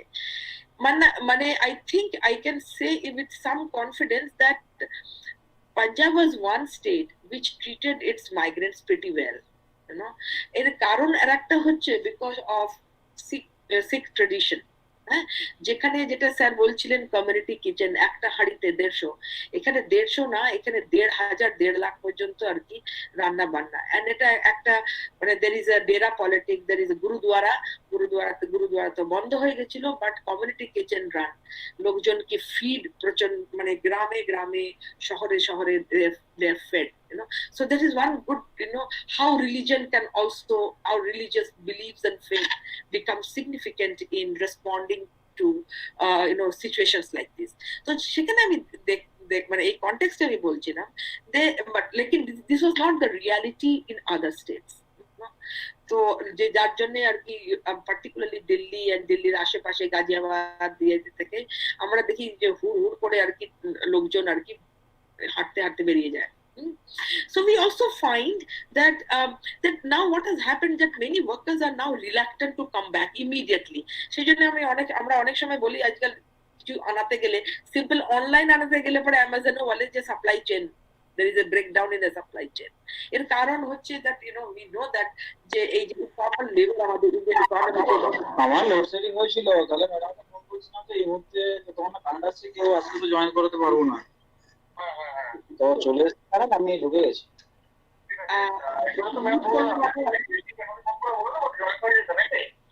So what you find দেখে জয়েন করো আর কি, মানে the migrant workers মানে ওরা তখন যাবে বলতে পারছি না তো, সঙ্গে সঙ্গে আমি ঢুকে গেছি, সেটা ঠিক আছে। So main question is একটা important research question মানে যেটা আমাদের সামনে as a researcher, as a student, আর এটা actually if we take input, মানে আমরা যদি এক গ্রামে ভালো করে কাজ করি, রিসার্চ ওয়ার্ক করি, we might find that how এই যে যারা লেবারার বা মাইগ্রেন্ট ওয়ার্কার যারা ফেরত গেছেন, how do they now see their village, ওদের কি perception, okay, how the returning laborers will see their villages, and is there a different perspective covid এর আগে এবং covid এর পরে। তো যারা রিটার্ন করে গেছে, what is their take, what is, how do they look at the village, ওরা এখন ভিলেজটাকে কিভাবে দেখছে। এখন ভিলেজে তো ফেরত চলে গেছে, কিন্তু ভিলেজ থেকে কি কাস্ট সিস্টেমটা চলে গেছে, জাজমানি সিস্টেমটা চলে গেছে, এখানে মানি লেন্ডার্স আছে, লোকাল মানি লেন্ডার্স, এখানকার ভিলেজে তো আমি দেখেছি লোকাল মানি লেন্ডার্স, এন্ড ওটাকে বলে ওদের বলা হয় আড়াতিয়াস। এন্ড এই যে ওদের যে dynamics, you know, when there is a shortage of capital and ওরা যখন লেন্ড করে and then they get into a debt trap, এগুলো কি শেষ হয়ে গেছে? নাও যখন ওরা রিটার্ন করছে, how do they look at their local economy, how do they look at their local context is a question that we need to probe. এটা আমাদের দেখার, as a social scientist, as an academic, we need to see and look into this, because একটা কেননা এই কোশ্চেনটা আমি এই জন্য জিজ্ঞেস করছি নিজেকে এবং মানে all my friends and audience here, that কি on one hand একটা দিকে আমরা পাচ্ছি there is the issue of living in substandard conditions, suddenly out of the blue তো সবকিছু ড্রেনেজ পরিষ্কার হয়ে যাবে, everything is taken care of, এটা নয়। And আপনারা যদি ধরুন এখানে পাঞ্জাবের ভিলেজে যান, they look like মিনি শহর, মানে they have got all facilities, কারণ এখান থেকে ভুলে যাবেন না যে মানে how realities are so different, সেটাই আমি বলার করছি। জানেন হরিয়ানা পাঞ্জাবের দিকের যে ভিলেজেস গুলো দেখবেন, তো সেখানে I mean, I'm taking a little tour of that because there is a large diasporic community, NRI community, because you know, Punjabis go and settle outside abroad, and they send remittances back. We money order economy, বাইরে থেকে dollar economy pumping হয়. Okay, so most of the villages get their proper lanes, and I have also gone to other villages. You know, I mean, as Shuchi Smith, I have told you that I work on issues of development. So from Uttarakhand to you know, I have also worked in Sundarbans, by the way. So আমার অনেক মানে আমি field কাজ করতে ভালোবাসি, empirical studies. So it raises us question that how the returning laborer বা migrants যারা return back করছে, how do they perceive their own village post COVID, you know, because that their input and their insights will help us perhaps as policy planners, as academicians, to rethink village or look at village from a diverse perspective. Because on one hand there are multiple issues which confronts.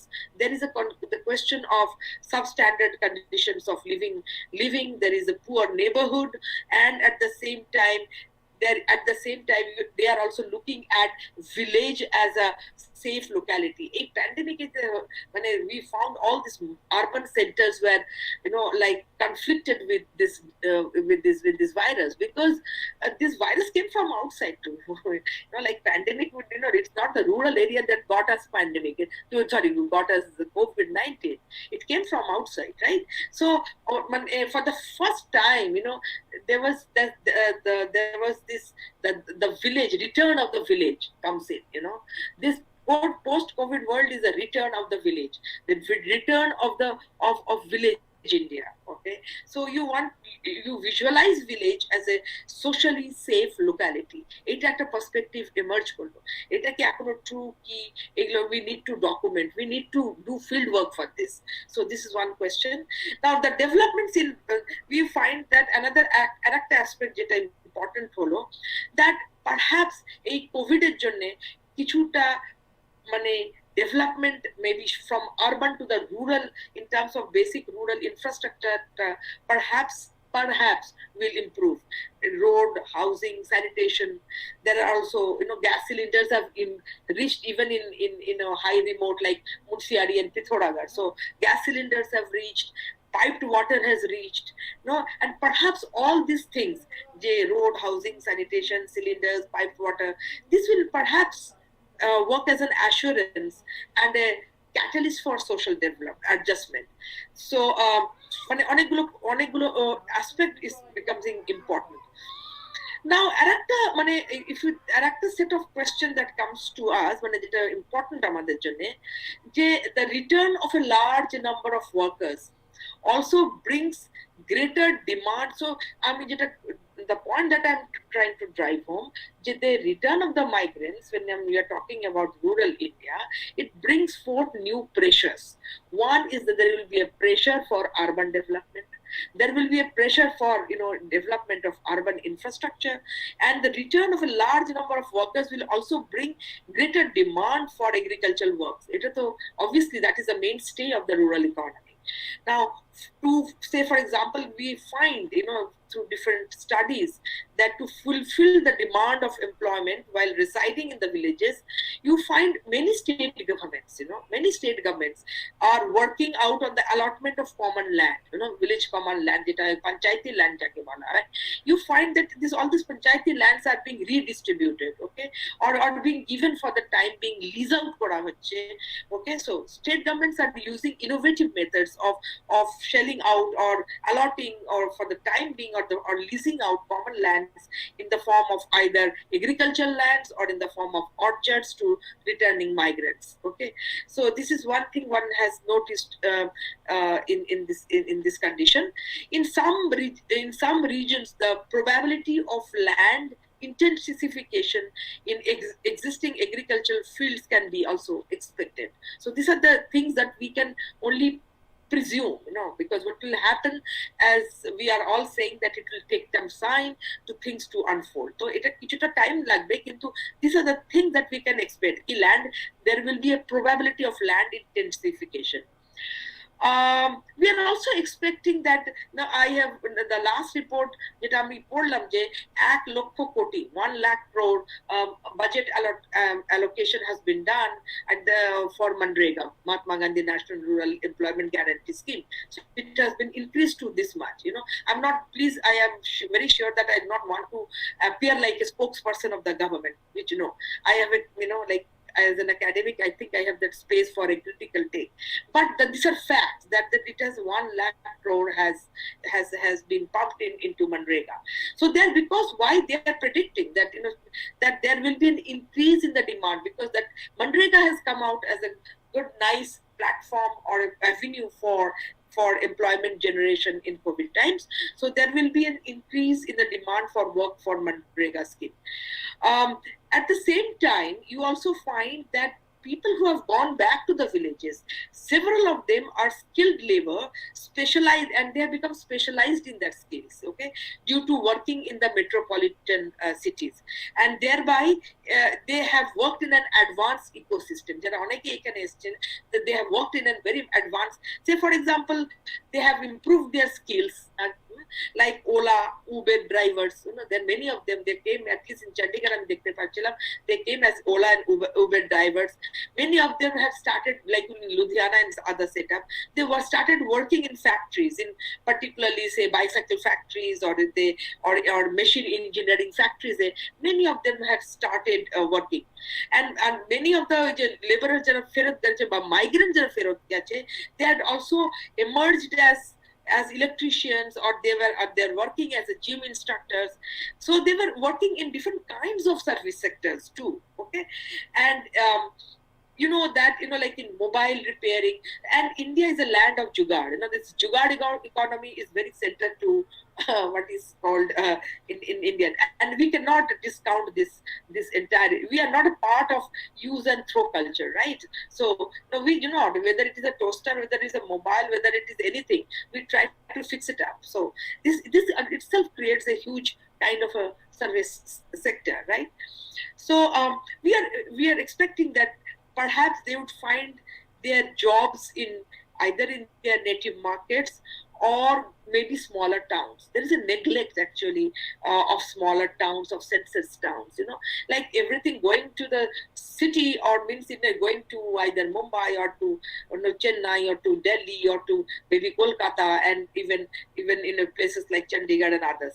There are also smaller native towns, like when migration takes place, maybe possibility is that there will be more concentration maybe in smaller census towns. We need to see and observe all these developments.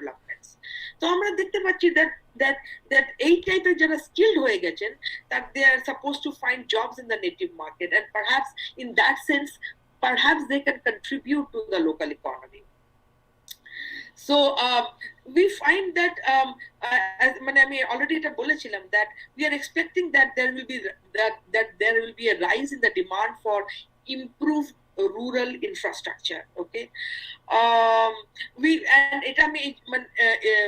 the point, that the reason behind which I'm talking about is that why, let's ask the basic question, why people from rural areas shift to cities. It is for income, it is for better social infrastructure, along with some of them even aspire for good education. In that sense, I also see myself as a migrant. I mean, I had my primary education, say, in a small Jharkhand, in Deoghar, in small Jharkhand town. So why did I move to Delhi in way back in 80s? It's because of in search of better education, okay, to get a better exposure to education, and therefore better future for myself. Okay, only the class matters, what I want and what others want, right? So why people move to rural areas, to cities? Okay, so I didn't move from rural, but I also basically I moved from a place which was not even a district town there. It was a very, very small place at that juncture. So it was income, better social infrastructure, good education, better public service. Now you'll find that majority of either even from Kolkata, people do flunk for better healthcare. Now I know one thing, that all people, mostly my relatives from Kolkata, go to Shankar Netralaya for eye checkup, okay, and they go to Chennai for many of the healthcare facilities.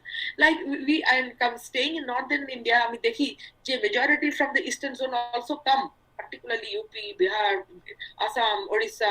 They come to AIIMS for their health checkup, or they come to PGI, Chandigarh HPIMR, which is again a medical research. So for all these things, the mobility of people are for multiple reasons, right? Now,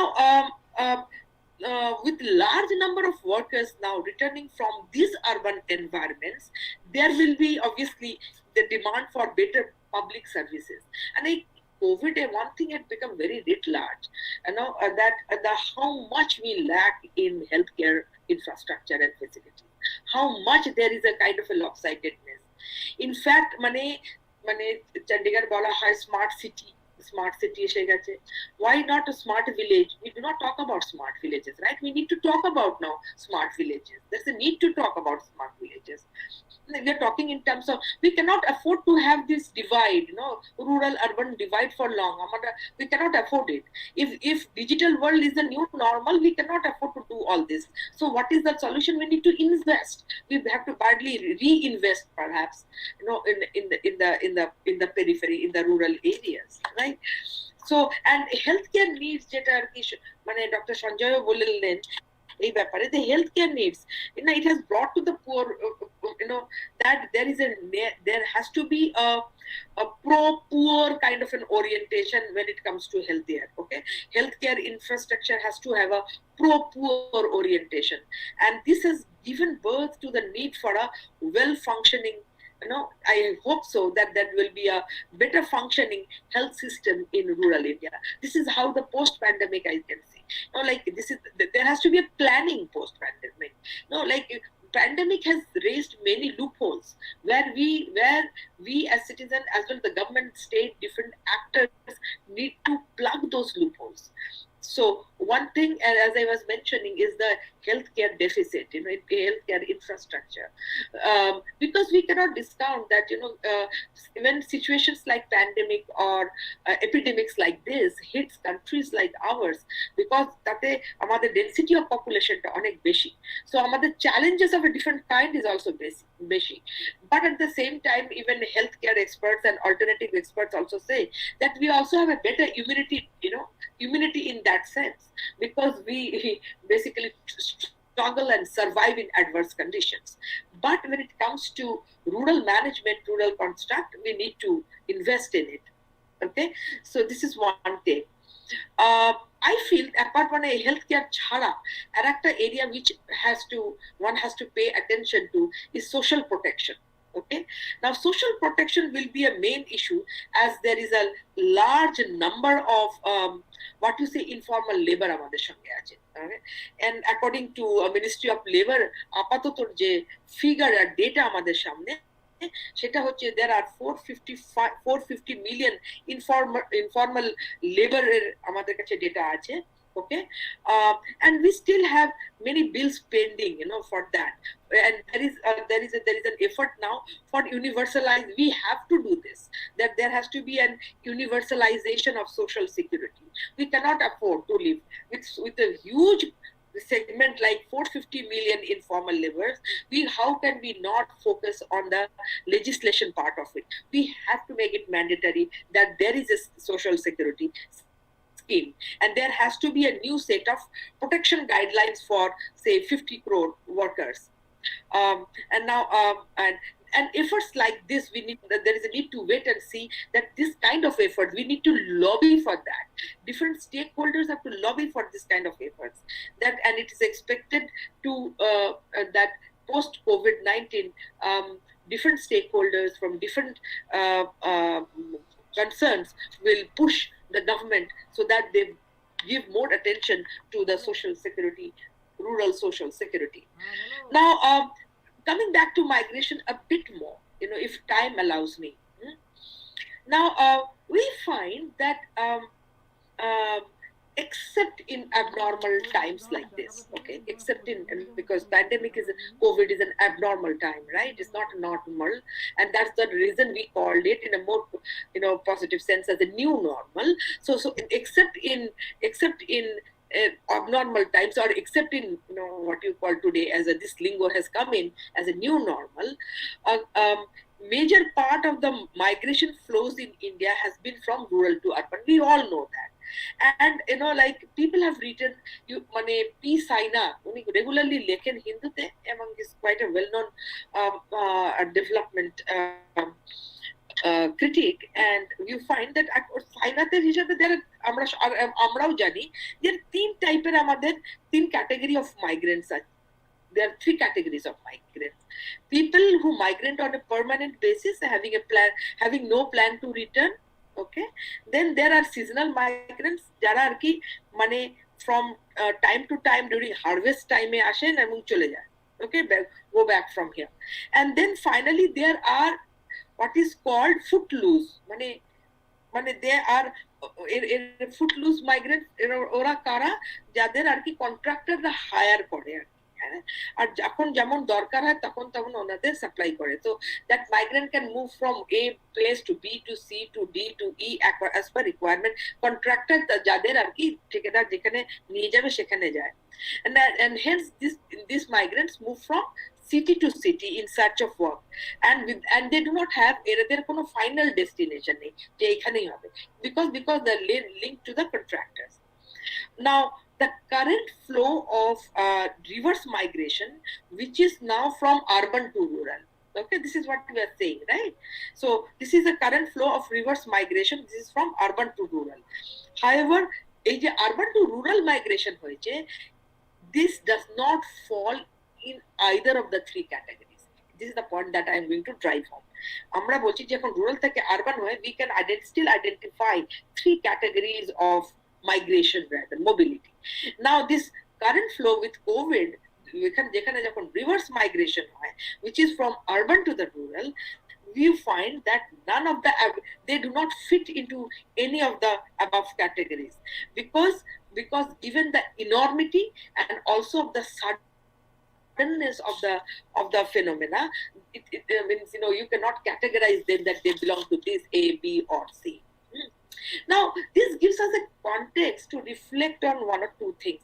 First, we need to, because we cannot just afford, but we need to focus on the role. I'm the political scientist. Without the role of the state, I cannot move. When you're doing all these things, we have to pin down the role of the state. We have to have some accountability of the state, right, in this context. So the role of the state, it brings us to the debate on the role of the state. And মানে যখন আমরা বলছি role of the state, আমি আবার থেকে আপনাদের মানে অ্যাটেনশনটা I will focus on the number of related legislations which are still exist merely on paper, and important legislations which are related to labor, which are related to migration. For a moment, I will take you back to that. So I will just tell them few of the legislations which are there, but it never have been implemented effectively. One is the Contract Labor Regulation and Abolition Act 1970. এই অ্যাক্টটা it conferred the casual labor যারা ছিল with a legal status by providing a mechanism for registration of contractors. যারা আর কি 20টা লেবারের থেকে বেশি engage করবে, the contractors need to register themselves. Okay, if you are not registering, then the employer has the direct responsibility for the employment provided. বড় বড় ইন্ডাস্ট্রিতে এমপ্লয়াররা directly hire করে না লেবারদের, it is basically through the contractor, ঠিকাদার. So and any contractor engaging more than 20 laborers, they need to register. But if আপনারা যদি কখনো সুযোগ হয় সার্ভে করবেন আর দেখবেন যে কত registration, majority will find they have not registered. The moment you register, you also have to give them the defined minimum wages, so that gives the scope for exploitation. So the Contract Labor and Abolition Act 1970. So I will just mention, you can Google করলে পরে এগুলো সব পেয়ে যাবেন. There is also Interstate Migrant Workmen Act 1975. The idea is to say that how these acts are there, but they are not implemented effectively. So there is also National Disaster Management Act 2005. There is also Street Vendors Act, which is and Act 2014 to regulate street vendors in public areas and protect their rights. At least in COVID time এবং lockdown time, one thing which I witnessed, at least in the case of Chandigarh, is how important it was to invoke and to bring into implementation was this Street Vendors Act 2014 in its right spirit. Because that came এখনো পর্যন্ত, because mandis যেটা আর কি আমার বেঙ্গলে তো তবু ছোট ছোট জায়গায় সবজি বা মাছ মাংস হয়, এখানে কি হয় কি এখানে উইকলি মান্ডিজ বসতো, এখন ওই mandis have close down. Okay, now when vending, because most of them have lost their jobs completely, they have lost their jobs, and young people, mostly young men particularly, they have taken to vending, okay, as they become vendors. And এটা হচ্ছে যে but there is UT Chandigarh is still better because it falls under UT and that management and governance is in place. But nonetheless, you find that there is something called the right discourse is not there. And protect their right. It is the right also of the vendors. Nobody today is talking about this. We need to implement all this. Okay, so there is a need to revisit these things and see how it can be implemented post-COVID. There is also an act which is called Code on Occupational Health, Safety and Working Conditions. It is very important when laborers are working in different industrial or industrial sector or health sector. You find এখনো মানে আমার বাড়ির ইউনিভার্সিটির কাছেই হচ্ছে PGIMER, and you will find that many of the এটাকে কি বলবো ওয়েস্ট কালেক্টর্স কিছুর আছে গ্লাভস কিছুর নেই গ্লাভস। এখানে তো তবু অনেক গ্লাভস দেখা যায় অনেক অনেক শহরে অনেক জায়গায় অনেক প্রান্ততে। you will find that they do not get adequate this thing. It's not that they do not want to do it, একটা হচ্ছে যে মানে যেমন স্যার বলছিলেন সঞ্জয় মুখার্জি যে মানে মাস্ককে আমরা কিভাবে ইউজ করি, and one is that I have the mask and I'm not using it properly. Another thing is that I do not have the glove. Now একটা waste collector, rag picker cannot have mask have a gloves every day. That has to be provided by the agency, particularly when you are say dealing with medical waste. Shamne hospital medical waste, when you're dealing with medical waste, so you have to do that, even though the hospital is like it is telemedicine and other things, but মানে ICU তো খোলাই আছে, emergency জিনিসগুলো তো খোলাই আছে, so medical waste এত বেশি নয় তো কিছু তো জেনারেট হবেই। তো তার জন্য যে দরকার we need to have this kind of acts invoked, not in actual spirit, when occupational health, safety and working conditions, because we need to it is important to regulate health and safety conditions of workers in establishments with 10 or more workers for. Now what আমি যে এই যে example গুলো দিলাম, there are different examples, so এই যে interstate হোক, national disaster হোক, street vendor হোক, occupational health safety হোক. Now these pieces of legislation provide an idea how these legislations has no reference in addressing the current crisis. Unfortunately, this is the critical thing. The role of the state comes in. Now, like this has become mere pieces of legislation, and this has become total latent when COVID came in. And there's a need to provide an idea how this legislation, therefore, need to be invoked, and it cannot be just lying dormant out there, right? And when migrants were thrown out of the urban centers, these acts also were not invoked because they were there in papers, not in spirit. So এটা হচ্ছে আরেকটা question. তো to sum it up, আমার মনে হয় because I can go on, কিন্তু একটা দুটো জিনিস আরো বলবো, যেটা রেফারেন্স ডক্টর মুখার্জি অলরেডি করেছেন আমার আগের স্পিকার, যে everything is not negative, and that's what I'm not trying to say. It also gives us an opportunity to rethink. After জিনিস which the COVID has done, the community connect, যেটাকে বলে civil society engagement. In fact, on one hand, the trust has gone in. So on the other hand, what has happened? There has been again bringing back the trust back in. যেটাকে বলে আর কি Robert পুটনাম বলছে the social capital. Okay, the social capital. That has been a strong community connect. Okay, there has been a strong community engagement. And communities and this is perhaps the reason that now the scholars are arguing, policymakers are rethinking that is the reason Indian villages had the resilience to withstand COVID crisis. Urban থেকে the rural area অনেক better cope করেছে এই কোভিডে। It's because they developed this resilience, যাকে বলে to withstand because of the inter-community dependence, inter-community connect, and যাকে বলে community support and civic engagement. And in fact, time and again, so say for example Prime Minister had asked communities to band together and support each other. For the poor who have very few financial resources and no income coming, this is an enormous task. যাদের কাছে কিছু নেই, to come together and help each other. Kintu, having said so, we have seen all around us, at least I have seen that, are doing a small little village studies during this COVID time. আমি দেখলাম যে at least যে rural area তে কিভাবে mutual community support had come out, and I'm sure Sanjay Dao এই কথাটাই বলছিলেন that the way it has come out in crisis situation. So that has brought in what you called, there has been 1,000 acts of kindness. There has been 1,000 acts of kindness, and this has brought in the resilience. But there has been small and marginal farmers. You find that they are distributing produce free of cost. Okay. So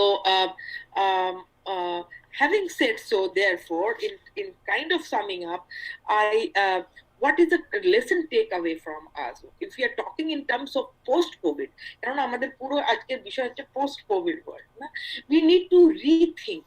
Okay, there is a lot of rethinking that needs to be done.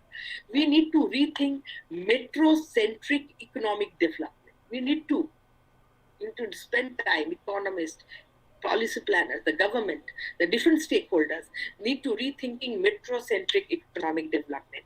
And it is also a very good time, the right time to rethink, recalibrate rural-urban dynamics and interdependence. এই যে একটা পুরো একটা narrative that there has been a rural-urban divide, we need to correct this.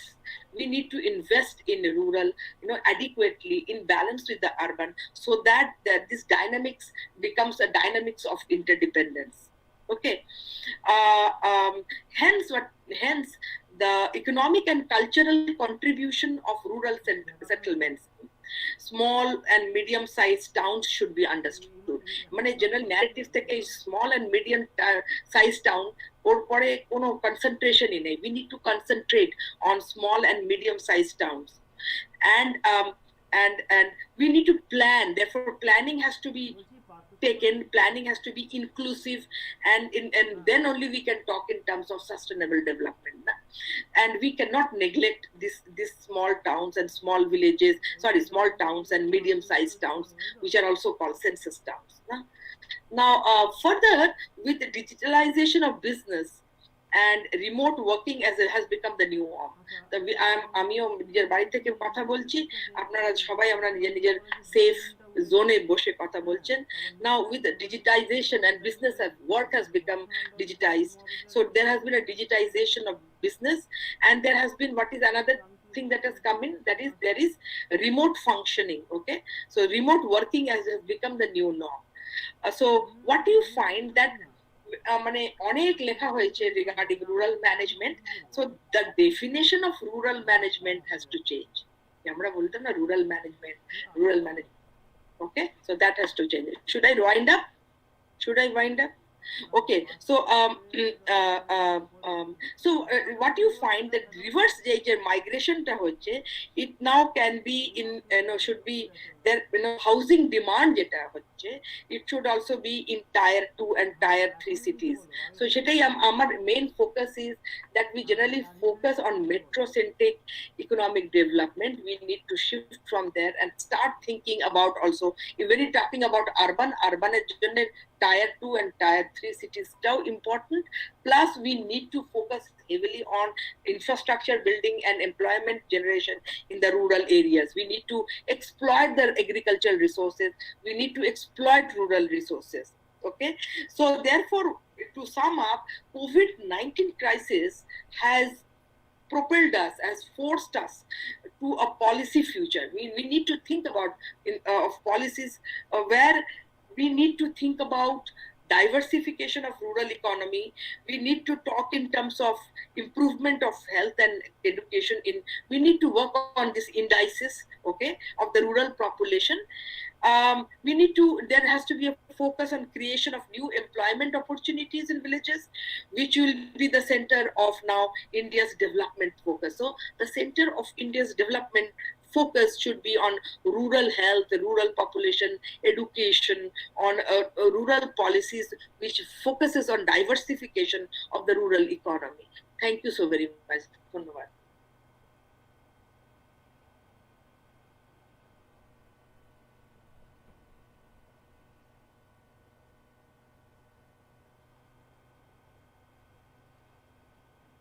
Shuchismita?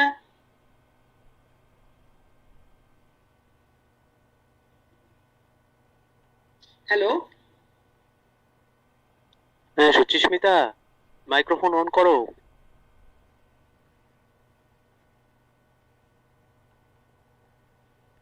There is some technical problem in my laptop. Hello, ma'am, am I audible? Yes, yes, please.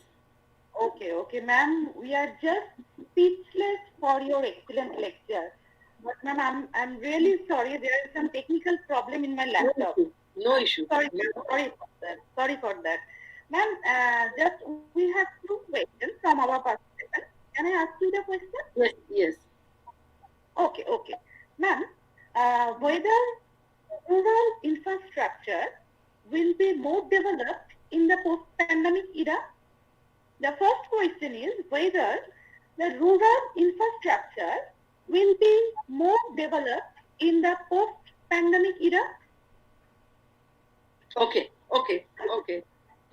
Ma'am, the next question, ma'am, the দুটো question বলে দাও, আমি দুটো একসঙ্গেই answer দিয়ে দেবো, হ্যাঁ? yeah. Okay, ma'am. Ma'am, the next question, and if so, then that improvement of development in temporary or not? Ma'am, যদি rural development হয় সেটা কি temporary or not? Okay, thank you ma'am, thank you. Okay. মানে ধন্যবাদ question গুলোর জন্য। মানে কোশ্চেনটা হচ্ছে will rural infrastructure will be more developed? The question of এই যে more developed is a question of intensity, না? এখন যখন যেখানে নেই, where there is an absence of adequacy, তখন more, less, greater, this kind of superlatives, we can only, time will tell you whether it will be more developed or less developed. It is a question, it is how adequately it should be developed. If not, it should be equally developed as that of the urban area.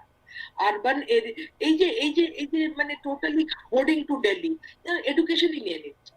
Simple cheese, simple. Why did I, মানে আমি কেন দিল্লিতে চলে এলাম দেওঘর ছেড়ে, আমার নিজের ঘর বাড়ি ছেড়ে দিয়ে I moved.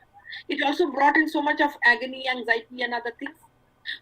Why there is, the idea is the, so তোমার কোশ্চেনের মধ্যে, মানে যিনি কোশ্চেন করেছেন কোশ্চেনের মধ্যেই একটা আনসার আছে, the regional disparities have to end as well as far as development is concerned.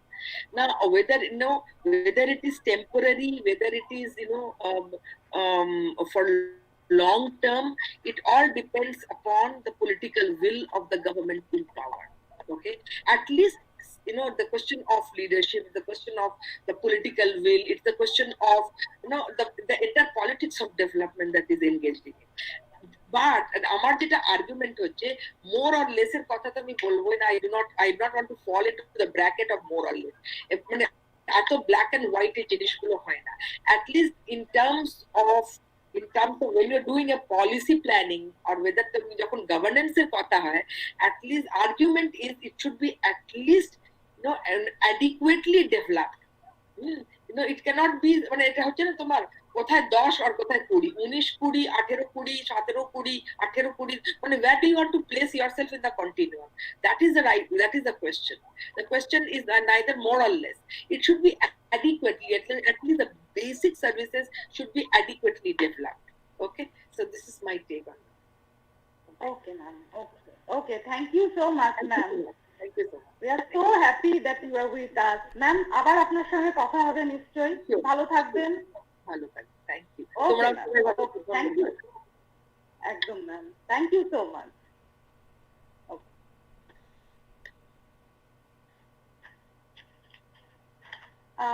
আমরা আমাদের আজকের আলোচনার একদম শেষ লগ্নে এসে পৌঁছেছি। আমাদের পার্টিসিপেন্টদের উদ্দেশ্যে আমি বলতে চাই যে আমাদের ইউটিউবের চ্যাট বক্সে ফিডব্যাক ফর্মটা দেওয়া হয়েছে, ফিডব্যাক লিংক, সেখানে ফর্মটা ফিল আপ করে সবাইকে সাবমিট করতে হবে। আমরা চেষ্টা করব খুব তাড়াতাড়ি সার্টিফিকেট প্রোভাইড করে দেওয়ার।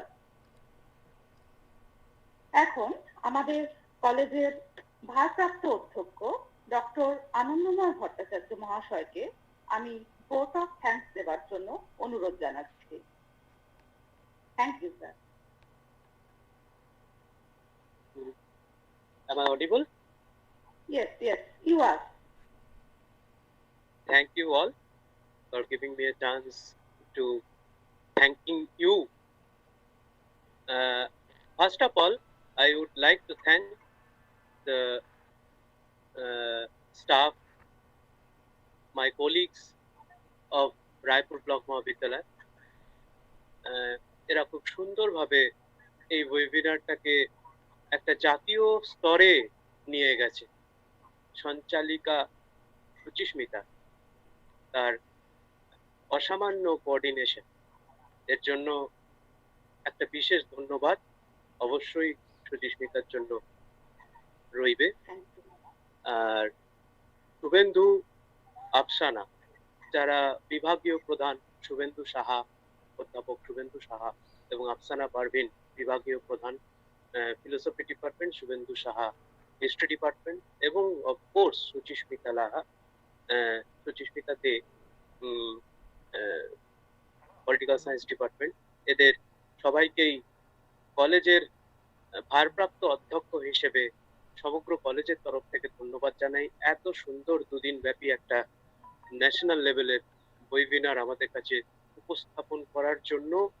এবং এরপরেই আমার যাদেরকে ধন্যবাদ বলে মনে হয়, ডক্টর সঞ্জয় মুখার্জি এবং ডক্টর পম্পা মুখার্জি, এরা দুজনেই আমাদের কাছে এই বিষয়ের অনুরূপ বক্তব্য উপস্থাপন করেছেন। আমি কৃতজ্ঞতা জানাবার ভাষা খুঁজে পাচ্ছি না। They are not just merely speaker, they are good orator.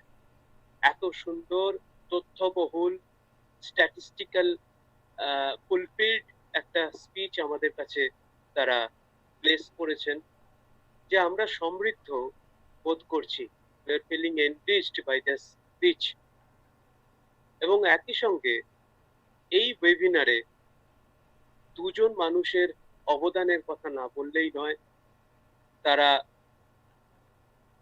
ক্যামেরার পেছনে, পর্দার পেছনে বসে আমাদের এই ওয়েবিনারকে সফল করার জন্য যাবতীয় প্রচেষ্টা চালিয়ে গেছে নিরন্তর।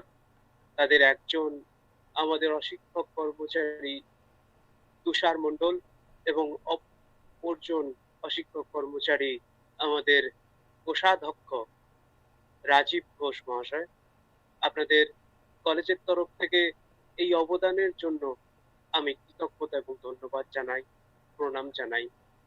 যারা এই ওয়েবিনারের সাব কমিটির মধ্যে ছিলেন, মেম্বার্স রাজেশ কুমার দাস মণ্ডল, সজল সেনগুপ্ত, এরা যারা ছিলেন, লক্ষ্মীকান্ত কিস্কু, আর আরো যারা যুক্ত হয়ে আছেন এই সেমিনার, এই ওয়েবিনারটাকে সফল করার জন্য, প্রত্যেককে আমার কৃতজ্ঞতা জানবেন। আপনারা আমার থেকে কেউ বয়সে ছোট হবেন, কেউ বড় হবেন, কিন্তু সবাই এইটুকুনি জেনে রাখবেন যে আমাদের এখানে পরিচিতি সহকর্মীর, এবং আপনারা আপনাদের উল্লেখযোগ্য অবদান দিয়ে এই সহকর্মীর যোগ্য ভূমিকা এই কলেজের জন্য পালন করেছেন। মাত্র 10 বছরের কলেজ আমাদের, বাঁকুড়া জেলার একদম প্রান্তিক স্থানের কলেজ, এবং সেই প্রান্তিক স্থানের কলেজেও এরকম নিরন্তর একটার পর একটা জাতীয় পর্যায়ের ওয়েবিনার যে করতে পারে, এইরকম অসামান্য কিছু বক্তাদের যে আমাদের সঙ্গে যুক্ত করতে পারে, তাদের বক্তব্য আমাদের এই প্রান্তিক গ্রামীণ ছেলে মেয়েদের কাছে পৌঁছে দিতে পারে। যারা বিদগ্ধজন তারা প্রত্যেকেই বলেছেন যে তারা সমৃদ্ধ হয়েছেন, এর জন্য প্রত্যেকেই যারা এই ওয়েবিনারটিকে সফল করে তোলার জন্য নিরন্তর চেষ্টা করেছেন, তাদের প্রত্যেককে রায়পুর ব্লক মহাবিদ্যালয়ের তরফ থেকে আমি ধন্যবাদ জানাই। একটা জিনিস বলে রাখতে চাই যে আমরা একটা এমন সময়ে এসে উপস্থিত হয়েছি যে সময়ে আমাদের সামনে দুটো বিষয় কাজ করছে। একটা হচ্ছে সিবিসিএস সিস্টেম এবং আর একটা হচ্ছে ন্যাশনাল এডুকেশন প্ল্যানিং। আমরা সিবিসিএস সিস্টেম এর মধ্য দিয়ে যে জিনিসটা অভিজ্ঞতা করেছি, যেহেতু আমাদের এই ওয়েবিনারটার মূল বিষয়টাই হচ্ছে মহামারী উত্তরকালে যে সমস্ত ব্যবস্থা দিয়ে আমাদের সামনে এসে উপস্থিত হবে, যে পরিস্থিতি আমাদের সামনে উপস্থিত হবে, সেখানে আমাদের রেসপন্স কেমন হবে। ডক্টর পম্পা মুখার্জি এই নিউ নর্মালের যে ডেফিনিশন দিয়েছেন, যে স্ট্যাটিস্টিক্স তুলে ধরেছেন, রুরাল আরবান ডেভেলপমেন্টের যে ডিফারেন্সিয়েশন আমাদের সামনে তুলে ধরেছেন, তার থেকে আমরা